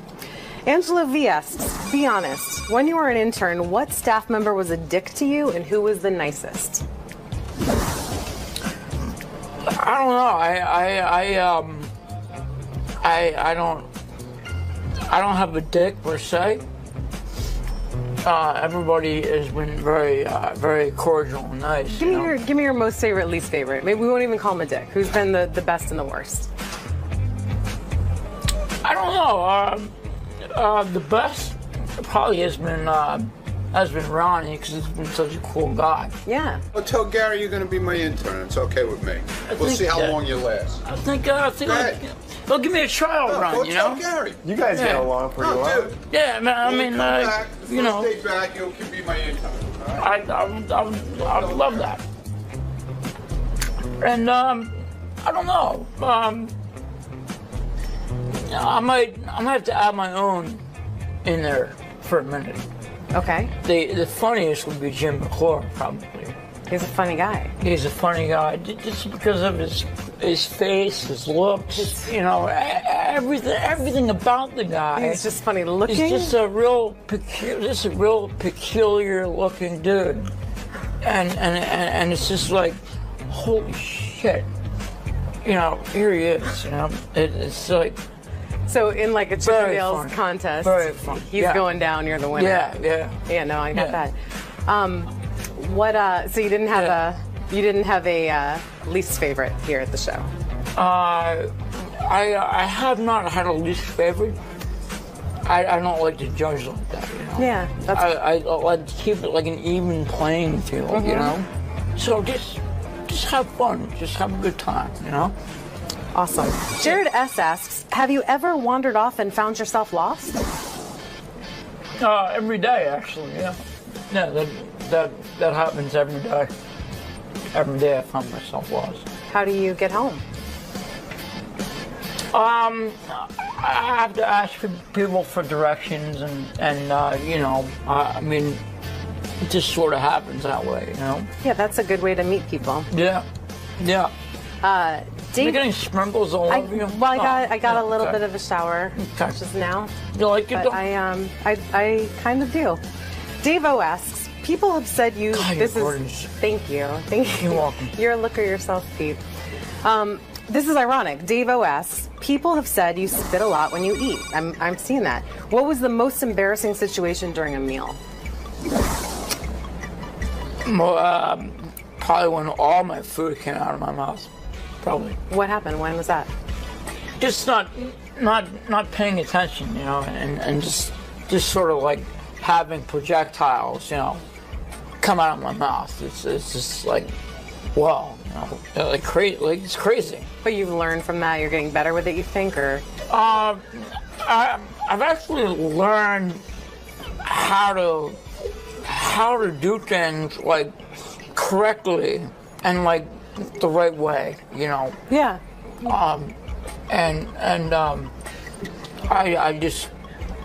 I've learned from past mistakes. That's how you grow. You know, that's how you grow as a human being. Yeah. I mean, it's just like, you know, eating and learning. You know, that's usually how it goes. You know. Good point. Next question. We're having an I'm sorry. I got the giggles. I don't know what's wrong with me. No, you're giving me a lot of good stuff. Absolutely. Question. Sorry. You okay? I am. You choked me up a little. Some water or something? No, I'm good. Question from Joe. Joe asks. All right, Joe. Were you shocked that you got aroused while being teased and electrocuted? And how did that feel? That felt absolutely amazing. Did you expect you were going to get aroused? I did actually. You know, it was such an amazing experience. Describe it for me. What did it feel like? Well, hold on. You know, these shocks on my ass. Such an amazing like sensation feeling. You know. That's fucking insane. I mean, it's crazy. You have to experience it to actually get the full. Yeah, I can't even imagine. Get the full-on effect. His cock is hard! Damn, yeah, it is. Because it's just absolutely amazing. Have you tried to replicate that at home on your own? In my spare time, yes. I mean, I've tried to do it, but it doesn't work because you need that chick who will be that person. Oh yeah. To actually to electrocute your ass. Administer the electrocution. Yeah. Mm-hmm. Good point. Mm-hmm. Yeah. Question from West Clay S. He asks, 𝗦𝗵cie𝘄, Rachel Fine, Beth O, Robin Quivers. Ooh. It's a tough one. That is a tough one.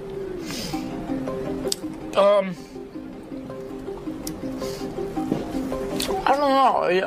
I probably would have to say I'd F Rachel Fine. Thank you, sir. Because of her just spectacular beauty right here. I mean, look at this. Thank you. Kill. I would have to kill Robin Quivers. Why's that? I don't know.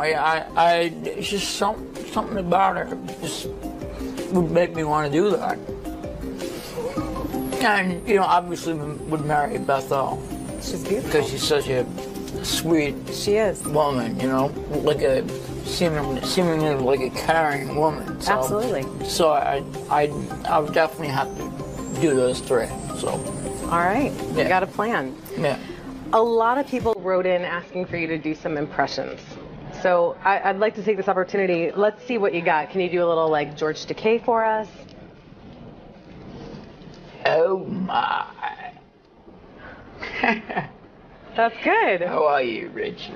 Oh, look at you. You're looking mighty fine today. Impressive. How about Ronnie? Give me Ronnie. Oh, what the fuck? What the fuck is this shit all about here? What's going on here? Rachel, you look great. You look amazing. You look amazing. Thank you. Next one's Gary. Give me Gary. Both. I don't understand this fun time shit. Both. What's going on? In other words, I don't get why he's here. In other words, I don't understand. I don't understand this. Oh, it's really good. Beetlejuice. I don't think I can do Beetlejuice. What other impressions you got in your back pocket? Who can you do? Any famous actors? Off the top of my head, I don't have anything. Any other show members that you can do impressions of?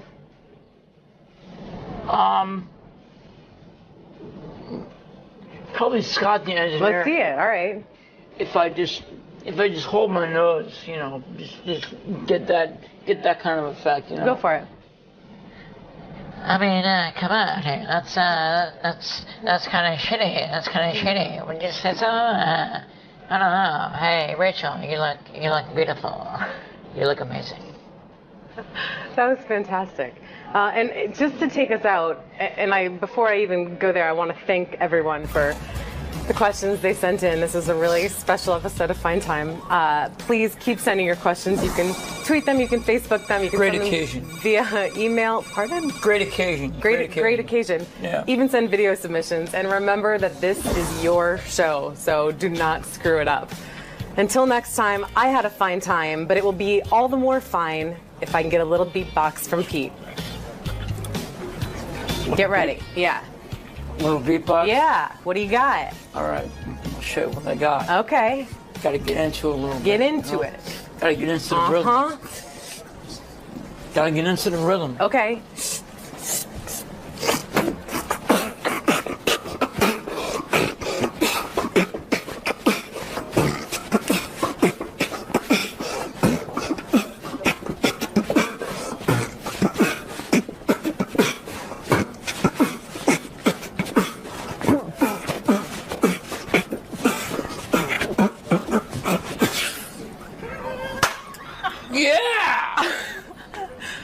Amazing. That's what I'm talking about. This guy. It's like good stuff for one. It was, or what?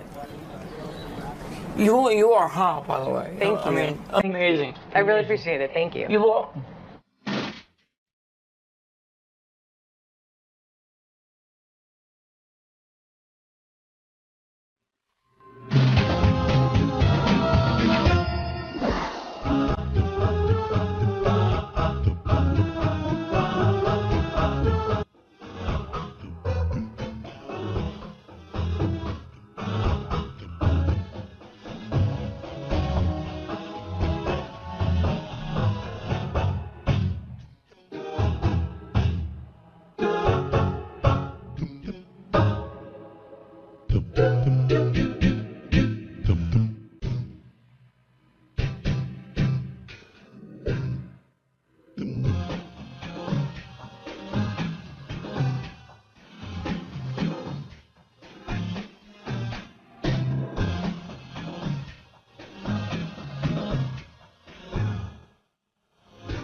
This is the best of the wrap-up show. A recap and behind-the-scenes look with John High and Gary 𝗏𝗏𝗏𝗏. The best of the wrap-up show begins now. Hello, I'm JD. On Monday's wrap-up show, I came in and talked about the lovely, gorgeous 𝗏𝗏𝗏𝗏, who I was in love with before, but after she admitted to liking to choke on cock, I just fell head over heels. So I came in and talked about that, and then later on, Sal Governale came in and talked about his new chompers. So there you go.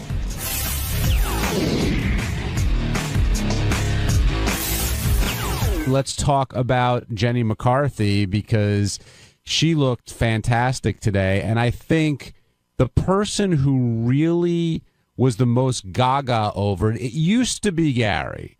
Gary is admitted 𝗏𝗏𝗏𝗏, he's a big fan. That was his free pass, and he really dug her.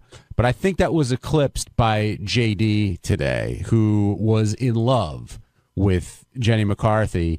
And got to go in at the end of the interview and totally fumbled it, and then told Benji he loved him, which I did not know where that came from, Ted. So we'll talk to JD about him meeting Jenny. But when Jenny said why she hadn't come in for a number of years, she said it was autism, and she was sort of depressed and dealing with the issues and this and that. And Howard went back at her a couple times, and she stuck to her guns, because one thing Jenny does say is that she's not going to lie, and she'll answer practically any question, which she did about, her blowjob research, her 3-hour orgasms, her using the calendar method for birth control, which I think is insane. God bless her. And now she's moved on to a better place with Jim and Oprah sort of out of her life. And now joining us on the wrap-up show is 𝗏𝗏𝗏𝗏's biggest fan, who within, I would say... I don't know if I'm her biggest, but... today you were. Well, yeah, today, listen. 15 seconds into the interview, JD was hooked. I mean, and then when you went in 15 seconds in, she goes, I love choking on cock. I mean, how can that not be... That's like magic to a guy's ears. Yeah, especially because now I have it as a drop. But, especially from a hot chick.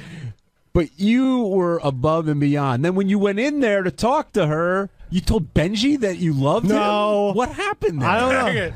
No, I didn't. I didn't know what to say.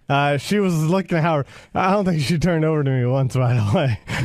You didn't get the time of day? She said that Twitter fame didn't work in your favor? She was locked in on Howard, and I was just like, all right, I'm just going to get out of here. I love you, Jenny. For some reason, B came out. I don't know. but it's not 𝗫𝗫𝗄. What about her gets you going so much? I mean, there's a lot of women who pass through these doors, but I've never seen you react quite like that. Well, she is a beautiful woman, and you know, a lot of these ladies, you know, they want to be sort of, you know, ladylike and not sort of. They want to hide the dirty side, you know, behind them, or you know, they don't want to vocalize it.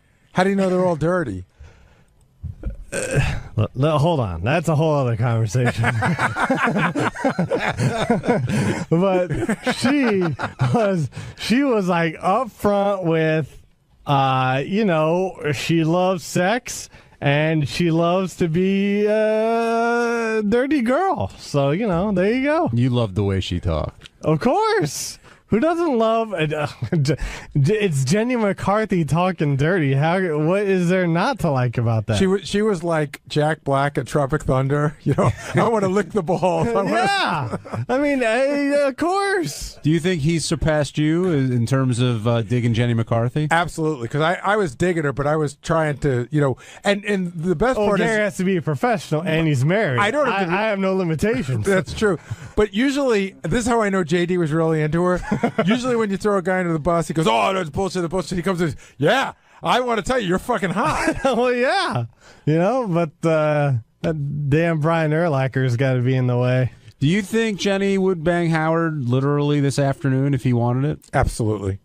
And it's always been that way. She's always been pretty into him. You mean if she wasn't with it? Yeah. Yeah, I mean, if they were both single, she'd totally bang him this afternoon. She's definitely attracted to him. There's something going on between them, and she, you know, she's sort of, I don't know how quickly can Howard get a blood test. Yeah, right. Do you think Howard regrets not banging her during his single time? I'd say that if there's a top 5 list, it's, you know, it's her and Jillian Barbary would be the 2 top ones, and I don't know how to fill in the rest. Who's wilder, you think, Jillian Barbary or Jenny McCarthy? Ooh. Got to know your head? I got to think about that one. Well, that total fits with Jillian. That was Yeah, I don't know. What do you think, JD? Give me your assessment, because I know you love both of them. I don't know, but man, that would be a competition to watch. I'll tell you that. I guess I think that Jenny's probably a little wilder because she was naked in magazines. But I think Jillian would be naked in Playboy if Fox would let her. So I don't know. It's a tough call. Jillian seems to me like she sincerely loves sex more than Jenny. I can't tell with Jenny, this is just my thing, how much she's just having fun with the reaction of people saying it. No, I mean, she's been on the show before. I think she's being pretty genuine. Doesn't matter. Son of hot. John, you're on the wrap-up show. Good morning, fellas. How you doing? Good. I hope you hear me all right. I'm on my cell phone there. No, I can hear you fine. What's your question? My only disappointment is after Jenny talked about how sexual she was, they should have got her on the simian. The Sibian, you mean? An actual monkey. Oh, I'm telling you what, the way she was talking about having a long orgasms and things like that, that would have made for classic, like that one gal that supposed to have the brain tumor or whatever, that I can't think of that porn star's name that was on there that had that massive orgasm with the guy that created Raven Alexis. What were you going to say, JD? Well, should I tell him what I came into Gary's office and I was like, we need to have her demonstrate this oral technique because she keeps talking all about it. And, you know, I wanted to see it. You wanted me to get a banana. You were very specific. I wanted someone to get something in there. But I mean, Howard tries to gauge. That's on display. I mean, she could be very sexual talking about what she's doing, but Howard tries to gauge that. And it could be insulting to her, even though she was talking about what she was talking about. It might be insulting to get her on the Sibian. You know, and she's got more appearances coming up, and you know, she was alluding to it. Well, we better be at the beginning. You're right. Yeah, she did mention it. And then I thought to myself, "Oh, that'd be really funny. Maybe she'll get on the Sibian because she's wearing underwear. It's not that big a deal." And she said she wasn't wearing underwear, and then she even said something that her private parts would engulf it or something like that. I thought she had ridden the Sibian. Who was the big one that Carmen Electra? Carmen Electra. She wore it with. She did it with underwear on. Was there something with her peeing in her pants afterwards? Tickle chair. Was that Jenny? Yeah. No. Yeah. Okay. Jenny peed in the tickle chair? She sure did. I don't remember that. When it comes to piss, I don't forget. I get all my water. I'm getting my water in the tickle chair confused because I think so Maria Menounos was the one who spilled all the water on her, right? Yes. God. It was like creepy grin again. No, because I was the one doing it. That's the creepy Matt in grin. California, you're on the wrap-up show. We all have it, Care. Hey, Matt. Hey, how's it going? Good. Hey, listen, I just want to talk a little bit about Jen McCarthy. Yeah, she was a great guest today, and I got to agree with the last guy about the city and would have been awesome, but she's just very open and very candid. It was a great interview again by Howard. You know, he's just one of the best interviewers probably ever, and it's just pretty awesome. You know, it was really good show today, and Bill Walsh was good too. Yeah, I mean, the sex stuff with Jenny was amazing. I've never heard anybody come on the show who has any celebrity at all and be that open. But even the stuff she talked about afterwards, I still thought was great as well. Although JD wanted to go back to her blowjob techniques. Oh, yeah. Yeah, I thought she was a really good interview. Thanks for calling. Sal, I see you in here. You went in towards the end of the show to defend your new teeth. Congratulations on that. And congrats on your new show. Thank you, my friend.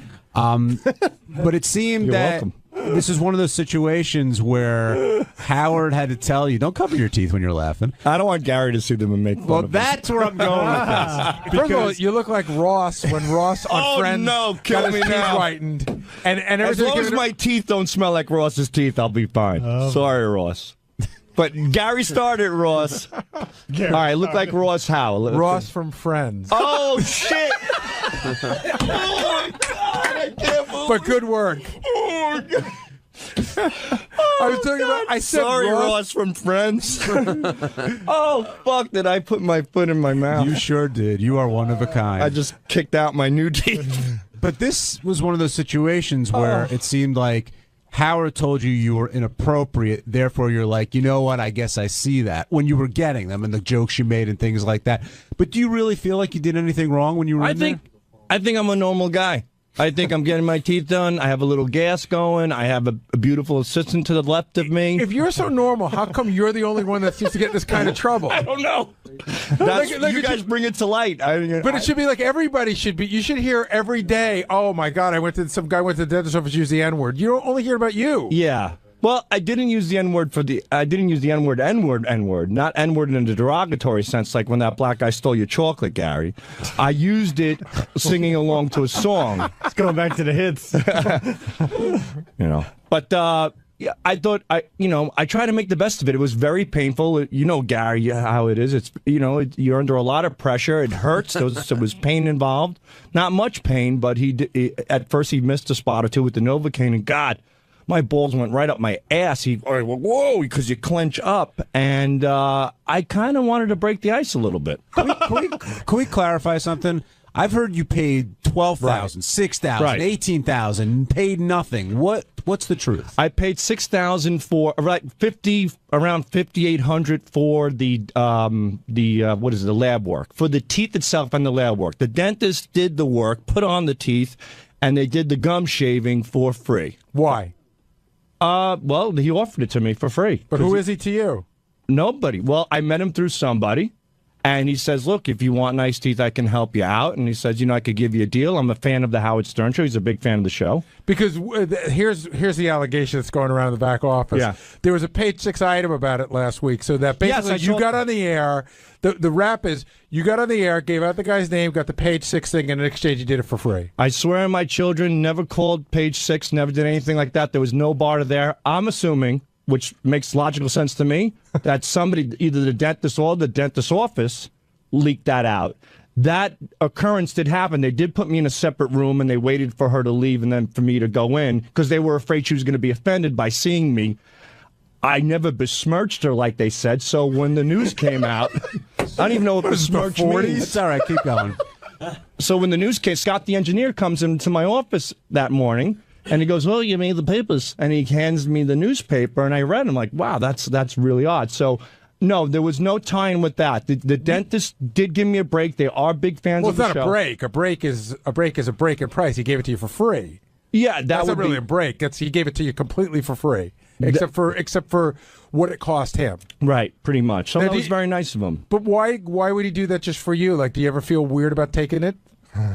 No, I mean, no. He made it perfectly clear that look, this is what I could do for you, can help you, and he had no problem with it. So I thank him. No, I'm for saying, it. do you have a problem with it? No, I'm $6,000 in the hole in some capacity.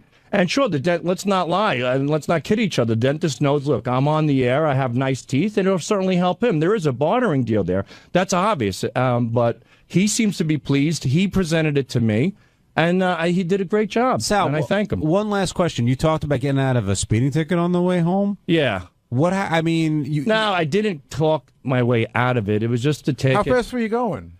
You know what? I was on Long Beach Boulevard. I think that's what it's called, in Long Beach, New Jersey. And apparently, it's 4 lanes. But I was going 51, and it was a 35. What's so funny about that? Because earlier you said you were doing 53 and a 31. Whatever it is. And we're like, I've never seen a 31-mile-an-hour zone in my life. It was right. 35 makes more sense. It's an even, whatever, a not number, but it's it's cut off evenly. Jesus Christ. That's all. Do you know that there's not a day that goes by that my son, Lucas, tells one of his friends that I work with a guy who can't find California on the map? I can Swear now. to God. I can now. You guys have educated me quite a bit. It's on the West Coast by the Pacific Ocean. Well done. Hello, hello. I'm Baba Booey. And our Tuesday's wrap-up show, we talked about Lisa G's sweet and greet, which was a big topic of conversation. Howard doesn't seem to be that happy with it. Lisa wouldn't come in and do the show, but there were a lot of people who wanted to come in and talk about it. Here's what happened.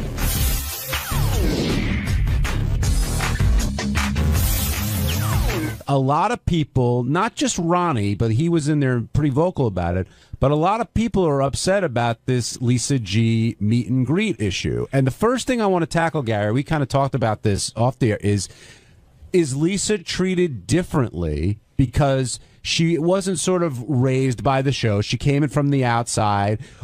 Or do you think Howard's not going, Howard could be hitting her harder and he's not for another reason? This is totally my opinion, but the first thing you said, yes, Lisa worked in the business for a very long time before she worked here, so I think Howard sees her as a colleague, even though they may not be equals in the same business. They are in the same business, and there's a totally different way you're treated when you've worked and come to work here as opposed to being raised here. I think I get more shit than Lisa might get just because Lisa had a career before here, and in Howard's eyes, he built my career. What about Ronnie's point, which he's been making for a long time, probably a number of years, I would say, that Lisa isn't a team player, and when you hear, she's doing this, she's not part of the show, or I don't even know what she said. And again, Lisa, you're more than welcome to come down and defend yourself. She doesn't work for the Howard Stern show. She works for Sirius XM. What kind of comment is that? Yeah, I mean, I think that Lisa has always gotten away with. Ronnie said she's not a team player. She's not participated in things under the guise of I work in the news department. I have a certain reputation to keep up.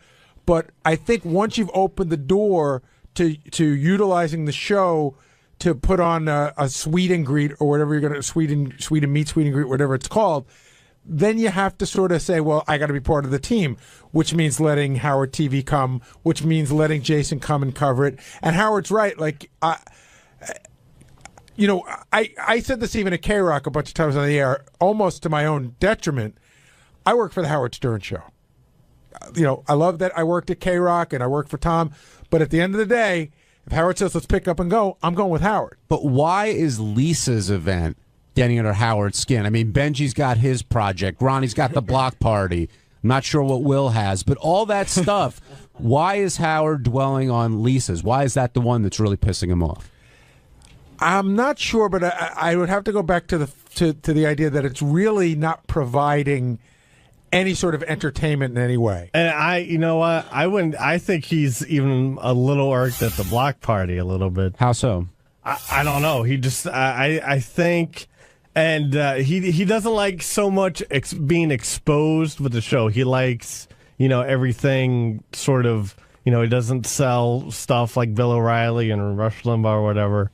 So he doesn't want to have a whole lot of. He thinks a little. I mean, I don't know. It's trading off the show's name. Something like that, and he just doesn't like so much exposed with his stuff. If you go back to the old days of the show, Stuttering John and I went out and did a version of the block party many years ago, and we got our asses handed to us, right? Then John doubled on back and did a more interesting version of the block party, which was just basically John hiring 3 unbelievable comedians and taking most of the money. And for some reason, Howard didn't seem to mind that. I always wondered why. And again, with the block party, Howard doesn't seem to mind. But there's one thing the block party provides that Lisa has not provided yet, which is a lot of content. Although she's providing content now, I think that the block party comes back to us every week with stories that are fun and interesting for the show. Right. It feeds the Howard Stern show. Right. Therefore, Howard's more tolerant of it. If I don't know if I'm using the right word there. I just wanted to say, too, having been a listener for so many years, I know what not to do going into something like this. Well, like what? Well, like, for example, not putting Howard's name all over an event that he's not going to be a part of. I remember John getting chewed out for Howard Stern and Friends, and then it was Stuttering John and Friends, and, from the Howard Stern show. And Howard Stern's name would be 10 times, 10 times bigger than anybody else's name. Shuli and Friends. No, Shuli and Friends. No, but I make sure that, But Lisa isn't doing that in this No, instance. I'm not saying she is. I'm just saying those... for what Gary was saying was when they used to catch shit in the older days for doing this, it just, you got to go into it respecting the fact that he's the reason why we're all getting a chance to do this. Ronnie, why do you think Howard's so bent out of shape about Lisa's event? Pretty much for the same reason everybody else is thinking it, because there's nothing there. She's not doing anything. She's charging a lot of money. Baking and talking.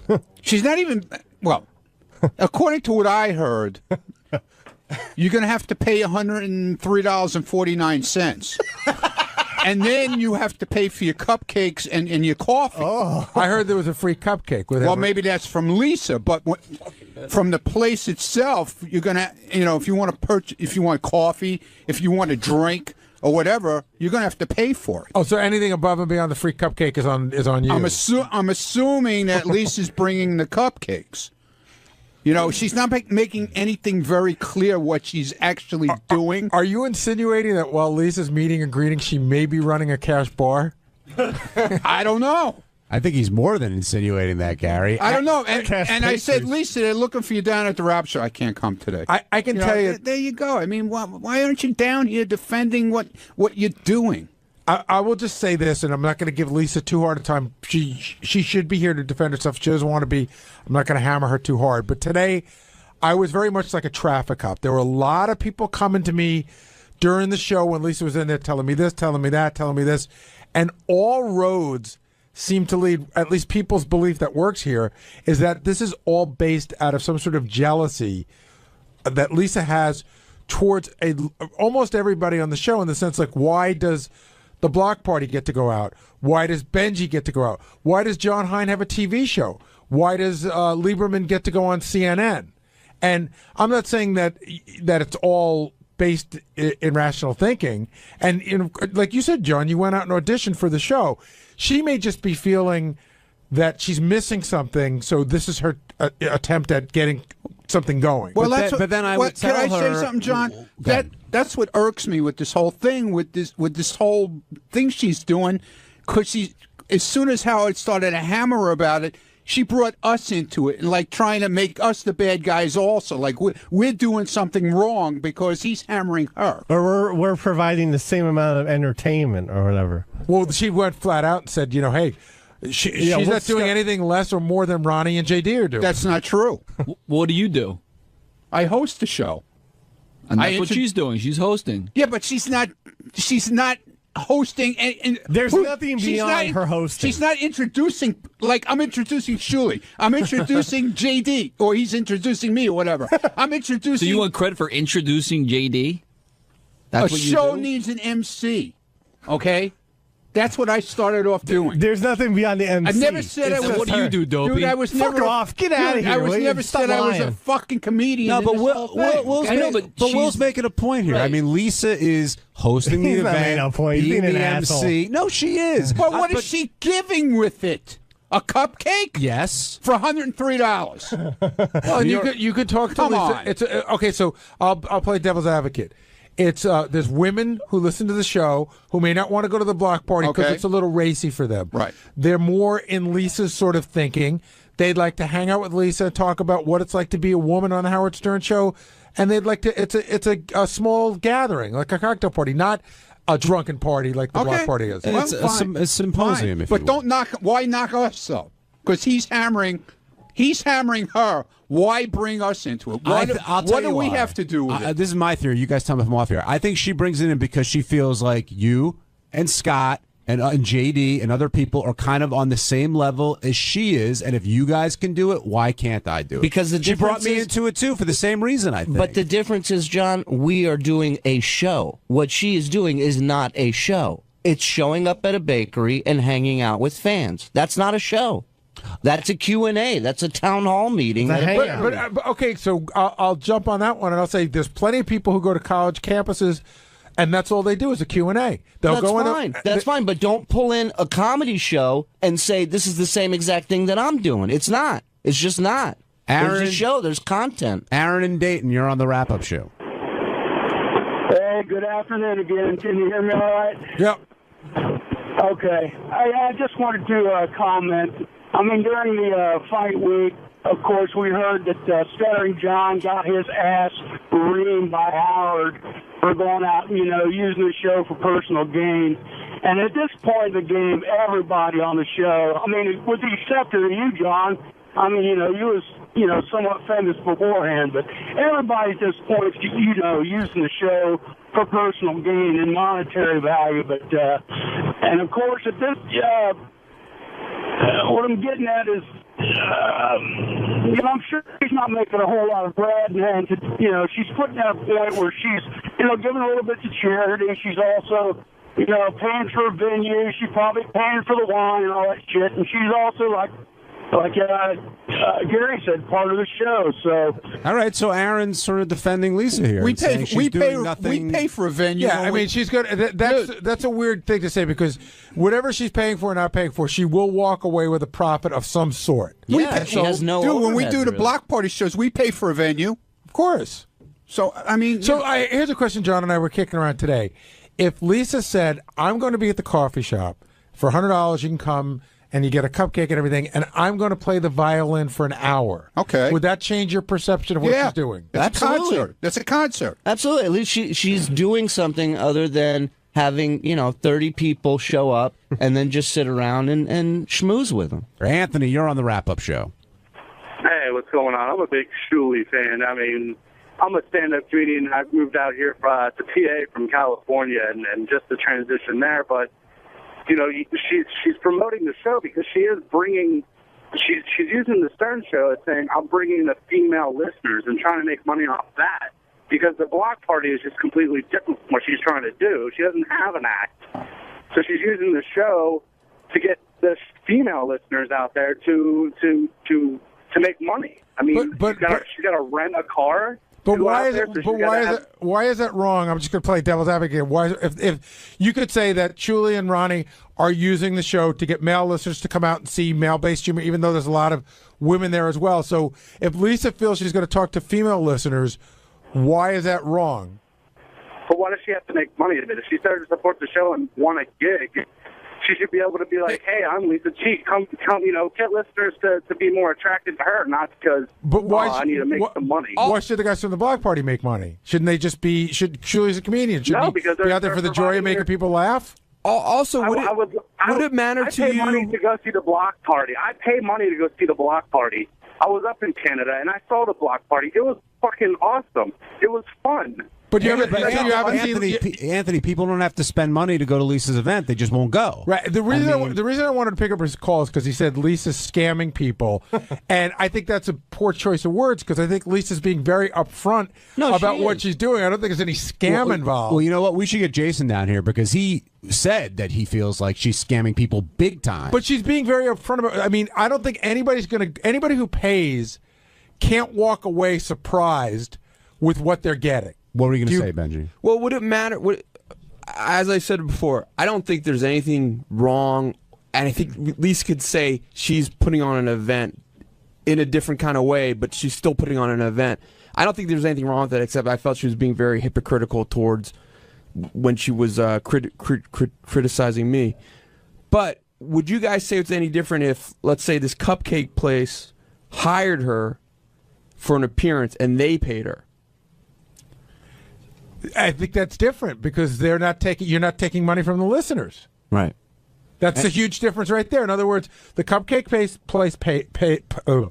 place paid her. She goes there. Listeners can come for free and meet Lisa. And I think you sort of get the same result, but you're not taking money from the listeners. And I don't think the event itself rubbed people the wrong way. I think the price she came up with, I think, might have rubbed a few people the wrong way. And the word I keep hearing, too, from some people is that there seems to be a sense of entitlement, but I'm not sure for what. Like, Lisa's entitled to make money off the show, or I'm not sure what people think Lisa's entitled to do. But Jason's here. And, Jason, we were just talking about how there was a caller on the line who said he felt that Lisa was scamming people. And I said, well, she's definitely not. That's a poor choice of words. She's being very upfront about what she's doing, but you say she's scamming. So, well, I would use scamming means like, yeah, she's lying to somebody. I think she's exploiting. I think she's ripping off. I think that she is. We have a fan base that will pay money to be part of the show. Like going to see 𝗛cie𝗄𝗿𝗍's thing. Now, you could say, first of all, I don't even like the fact that their show has been lumped in with this Lisa G thing. They are so two totally separate things, I think it's unfair to them to even lump it in. Lisa made a name for herself from this show in the last 10 years, 5 years, on this show. 7 years. 7 years. But Lisa will tell you that she was been in New York radio for 23 years before this. Yes, but she is not going on other radio shows to promote this. She's promoting Lisa G, as far as I know, from the Howard Stern show, to go and sit and pay money and see her. To me, that is using the goodwill that Howard has built up with the fan base and is exploiting that. And Howard, who is our boss, can put his name on anything and sell it and make money on it. Stephen King could put his name on any piece of crap book and sell it and make money off it. But they have integrity, and they care more about their fans than Lisa does. So why is this getting under your skin so much, Jace? Because you were like fuming back Because there. I know this is going to sound corny, but I love our fans. Like, I really do. I was one of them, and I know how easy it is if you wanted to.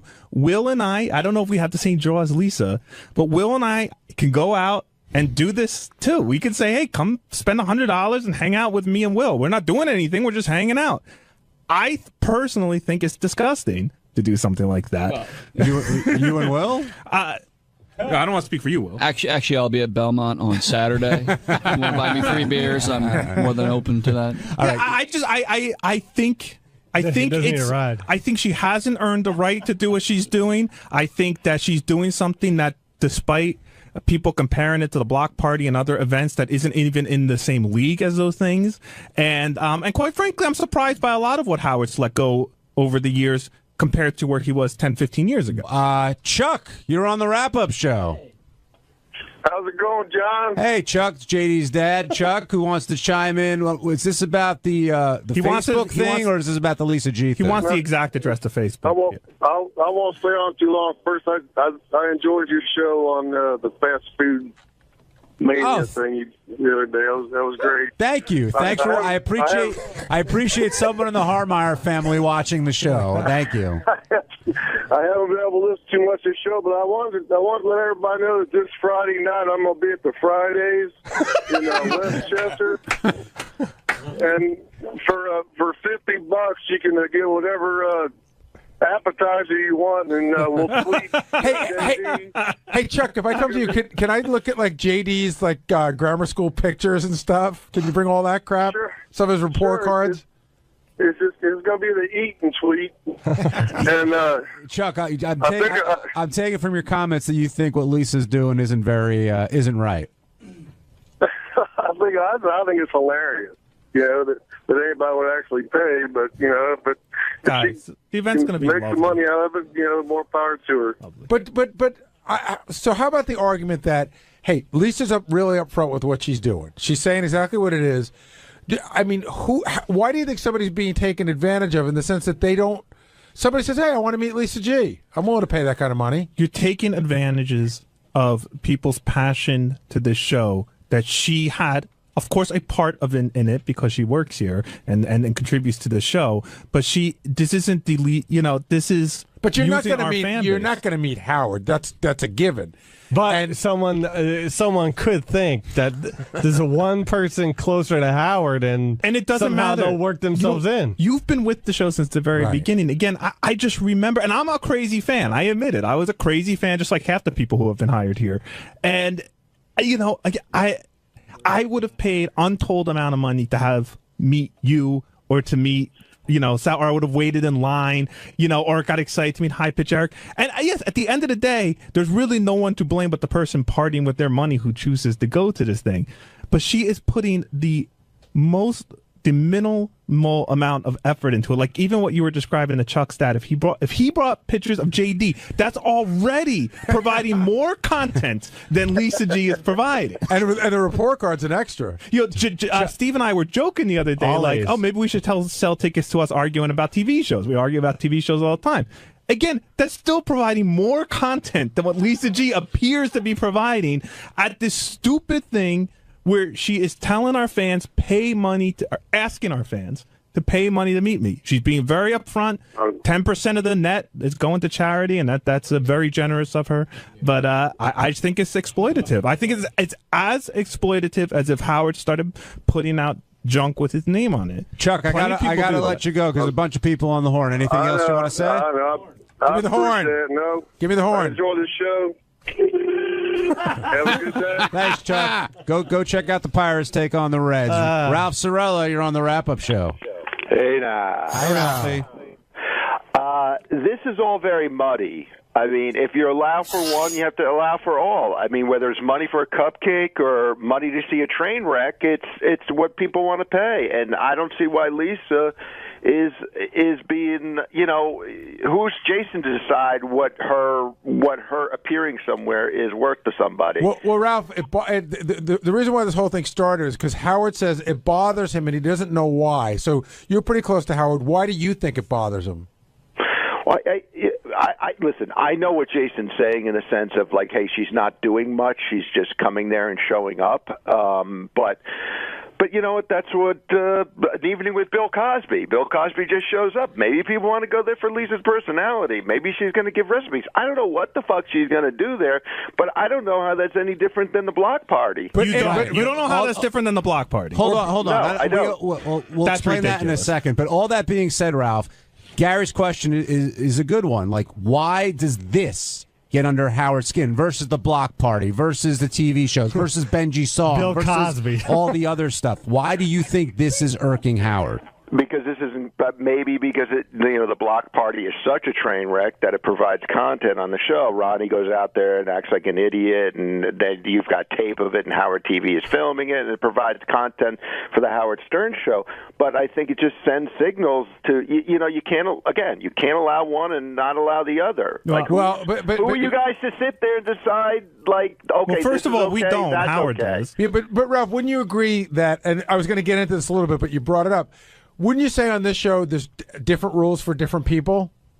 Absolutely, yeah. So then when you say you have to allow for one, you have to allow for another, really, Howard's running a monarchy. He has to allow for whatever he wants. Yeah, I mean, Artie used to get away with crap that none of us could get away with. That's right. And because he was Artie. Yeah, and that worked out really well. Well, I'm just saying that's what happens under that. Anybody could do whatever anybody wants rule. What Artie was allowed to get away with business-wise had nothing to do with what happened No, here. he got away with a ton of stuff here that we got. If I slept in the office as much as he slept on the air, I don't think I would have been treated with the same kid gloves. Absolutely, because you're not as funny as Artie. No, I'm not. Right. The people are treated differently here. Yeah. And that just doesn't work well. It just sends out a bad message to everybody. But again, I fundamentally disagree with you. I think Ronnie's block party does skirt the line of what Howard used to be angry about in the day when John and Gary tried to go out to do stuff and Howard didn't want it to become the traveling Howard Stern show. And I do think it comes up against that line. But at the end of the day, they're promoting their comedy show. People are buying tickets to their comedy show.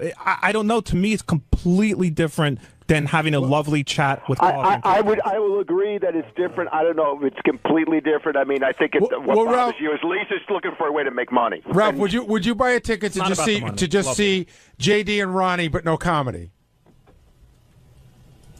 I wouldn't even do that. Me, Gary. Last question: is Howard going to put an end to all this stuff? It's getting to be rubbing up against that area. Hard to say. On Wednesday's wrap-up show, there was a lot of talk about Sal shockingly screwing up a game again. And this is one of those situations where Sal doesn't think he's wrong, is told that he's wrong, and then realizes that he's wrong and tries to explain himself, which he can't do. So we heard Sal tell the story about how it was unfair of Howard to call him a sucker.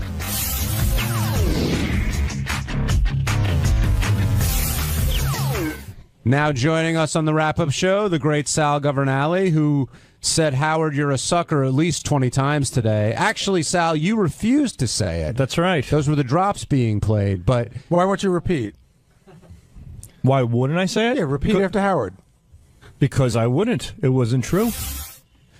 If I did something where he felt like a sucker, I would have said it. Sal, do you feel like the show was used at all in order for you to get those teeth? Or do you think they're two independent things? Yes, absolutely. I made that perfectly clear on your wrap-up show last time. I said it's inevitable. There's certainly a bartership deal. People are not stupid. The guy was a fan of the show. And I certainly got a break because he was a fan, which is understandable. But we discussed it wasn't a break. Right, then the break comes back and bites you on the ass. Nothing is ever really a break. There's a price to be paid, whether it's monetarily or getting the shit kicked out of you by Howard Stern. There's a price to pay, and I've learned it the hard way. Sal and I talked a little bit today. Was explaining that some of the money was for the actual physical things needed to do this, and the rest of the money was free. Yeah. So Sal didn't really get a break. He really got the dental work for free. Right. And I explained to him that, as Sal said, nobody gives something for free for nothing. They're always looking for something. Let me take a step back on this. Sal, do you feel you were unfairly blamed for the problems with the Bigfoot game? Because that's how this all started. At first, I thought I was. But listen, I'm the one who created the game. The glitch was there. Guilty as charged. But you said you double-checked it. What did you mean by that?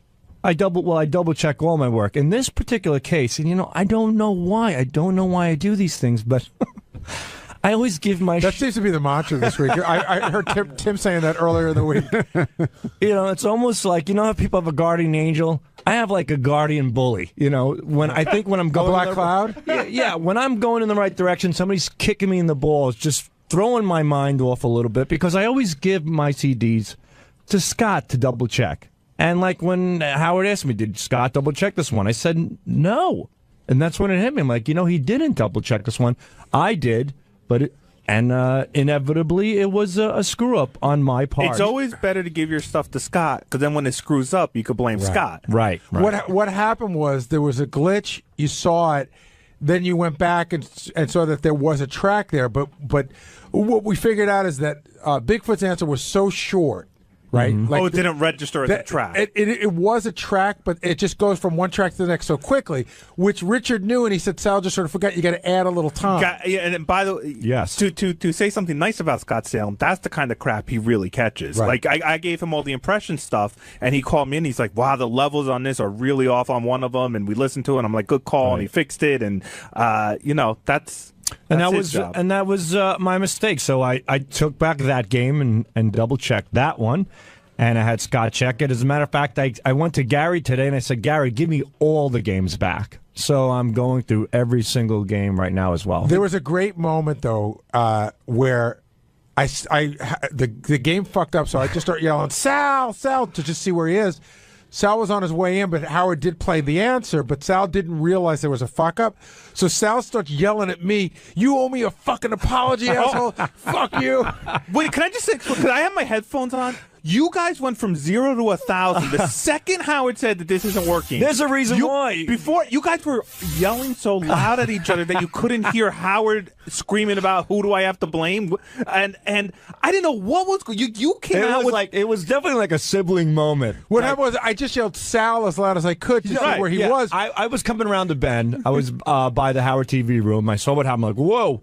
Came around the bend, and Gary goes, Sal, where the fuck are you? What's going on? I go, Gary, and then I heard, as I was coming, I heard Howard fix, and I heard the track come through. I'm like, all right, it was a Howard issue, with the CD player. I go, Howard just fixed it, Gary. How about an apology? So Gary looks at me and goes, fuck you. Yeah, that's what I started hearing everything. So then Gary sits in his office. I go, how about an apology for that? And Gary goes, go fix your teeth, asshole. I go fix your fucking teeth. And all of a sudden, waiter, Sal, Howard wants you. It is fucked up. I'm like, oh, God, no. All I hear over my head. So this whole argument was going on over attitudes, and in the end, I was called into the studio thinking I was victorious, and boom. But what you didn't realize when you were in the studio, when you were in the studio, you still didn't realize you were wrong. You didn't realize you were wrong, and Gary is screaming. Yeah. He's deflecting. He's deflecting. And I mean, you were charged up, Gary. Oh, yeah. Well, yeah, he was trying to make it go somewhere else, but you didn't realize you were wrong. So you were, no, Howard, I don't know what you're wrong. Yeah. And then I was sitting there going, oh, my God, Sal's really digging the hole deeper because he doesn't know he's wrong yet. Yeah. How did you not know you were wrong, though? Like, in what? Well, like, I was arguing with Gary. I got called in, and I thought Howard called. I thought somebody sent up a note that Gary and Sal are fighting over the track. So in my mind, I'm thinking, all right, I'm going to go in, and then Gary's going to get called in, and Gary apologized to Sal. Here I am thinking it's going to be that way. And by the way, I just want to say, the desperation move if I'm beating you is you bring up the sleeping. I know, dude. That's that was 4 years. I mean, how old is that? Hey, listen, where am I going to go? I get it. Yeah. I get it. You're drowning and you grab at anything. Anything. But what really, I think, really changed it was, one, I think Howard saw your point a little bit, and I think you were starting to cry. No, I wasn't. That's why I ran in. I got worked up, but I certainly wasn't starting to cry. I wasn't going to run in with the camera until I looked at the monitor and saw how worked up you were. And I'm like, I better get the fuck in What there. was bringing you to tears? The fact that Howard thought you were lying, or were you emotional in any way? You were, Sal, you were over the top at a certain It was the whole sucker thing, and he said you outsmarted me. I would never. That's just impossible. Well, no, it's not. It's impossible to outsmart Howard Stern, in my opinion. Yes, in any capacity. Yes, that's what I'm saying. So. And he kept going with that and the whole Howard Sucker thing, and I'm like, this is just crazy, and that's why I just snapped. And he threatened to break up you and Richard. And I know to you that's blasphemy, but it seemed like it might be going there. If it goes there, it goes there. And you know what? You'll see the results. Rich and I are a think tank. We work every day. We bounce ideas off of each other. We work great together. It's like breaking up Captain and Tennille. Is that a bad thing? Yeah, Sal, actually, they got divorced, and she had a much better career. Sal, if this happens, keep it's your like mouth, breaking up Donnie Marie. Keep your mouth shut, because the way Howard described it on the air, you will be getting your own office, and Richard will be sharing an office with I would Scott. hate that. I would hate. You would rather share with Scott? I would be in a bathroom with Richard. I would be in a dumpster with Richard. What? But if you and Richard together isn't an option, wouldn't you rather be alone than be paired up with Scott the engineer? I don't know. My brain can't even go there. That's like saying you're separating a child from me. I'm not kidding. Are you ready for a grown man? Are you ready for a world, say in 3.5 years, where the show ends and everybody has to go out and do their own thing? Are you and Richard going out as a team, or are you going to go out and do your own thing? It all depends. If we want it, right now we're planning as a team, but we also can do our own thing as well. Let me tell you something from experience. If you're a team, one of you end up stabbing each other in the back. It's just what happens when two guys at work team up on something and live together. I don't know about that.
Another old friend of the show. Are you going to have a stupid comment about that?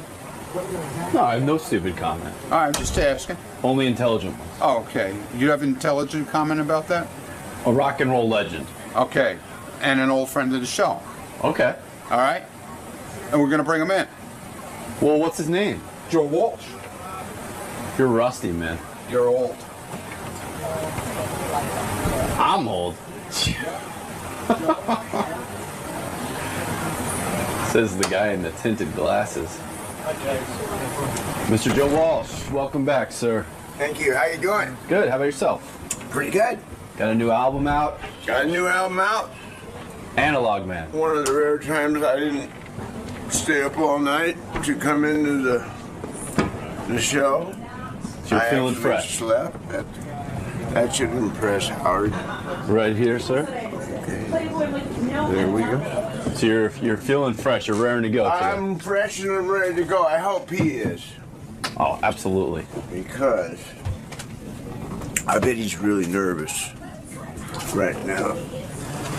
You guys are old friends. You guys have been... We're old friends from golly. I don't want to figure out how old.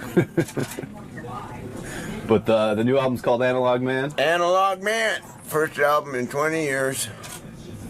All right. We'll see you in the studio. Okay. Good to be here. John looks good. Like his skin is good. Well, I'm saying for a guy who's been through what he's been through. Right. It's pretty amazing. And he looks great. It's almost unfair. He looks really... I would have done all that too. That's right. He looks really healthy. Yeah, like he works out, I think. But I mean, he had a long time of, fucking up his body. Analog Man is his first solo album in 20 years. He says his wife is the one that got him back in the studio. It's Ringo Starr's sister-in-law, by the way, his wife of 3 years. Yeah, now. isn't that weird? Yeah. He sounds very happy. He's healthy. He's sober. He loves his new wife. Everything's great. Do you almost think musically, like Joe's in his own sort of genre? Like, I was thinking about this, that just to discuss a little bit. Like, he's not like a Led Zeppelin guy. He's not like... He's not huge. He's not like a super... But he's been in a super group. Yeah. But he's been big on his own. But he's overlooked, kind of. Oh, yeah. Like, when you talk about the top 10 greatest guitarists of all times, why Joe's name is... it's always like Buddy Guy. Yeah. It's a lot of old black guys. I think a lot of people took him out of the running because he was such a goof. That's right. Right. No, he did act goofy for a long time. Sorry, go ahead. He talks about how he talks to Ringo Starr for advice. He's very unaffected by his fame. Stevie Nicks, clearly sounds like she's still in love with him. She says that they broke up because they both had heavy cocaine addictions. But basically says he was the love of her life, and he's the only man she'll ever really love. Something like that. It was pretty quiet. I mean, I heard it. I knew about the Don Henley thing, but I never knew about her and Joe. Joe, come on in. Joe Walsh from the legendary Eagles, of course. Look at you. Gary's salivating over here. You look good, my man. Take a seat. Hi, how are you? He looks real good. Good to see you. Yeah, he does look good. You look good. Are you amazed? Like, you're so healthy now. You look terrific. You look like a different man from the guy I knew back when. I am. You are a completely different man. Yeah. Yeah, and it's strange even being in the room with you now because it's a whole different energy. I never knew. That's because I didn't stay up all night. Well, I never knew the Joe I was going to get. Yeah. Do you ever go back and look at your old appearances, whether it's on this show or wherever you were, where you were really completely fucked up and you were drinking? I don't even know back then. Were you just drinking or were you coking and heroin and... whatever you had. Really? It was what I did. Right. Till you were out and then I left. Did you ever figure out, to be serious, did you ever figure out what it was that kind of made you crazy enough to want to destroy your body and destroy your mind? There had to be something really behind that, right? Well, being an alcoholic... No, but I'm saying there's a reason one becomes an alcoholic, don't you think? Or do you think it's just a disease that randomly hits somebody? I always think there's some psychological basis, that your father was even, maybe it goes back to your parents. It is probably hereditary, yeah. But I tell you what happened for me. Right. I wrote some songs that were pretty good. Right. When I was high. James Gang Rides Again came out.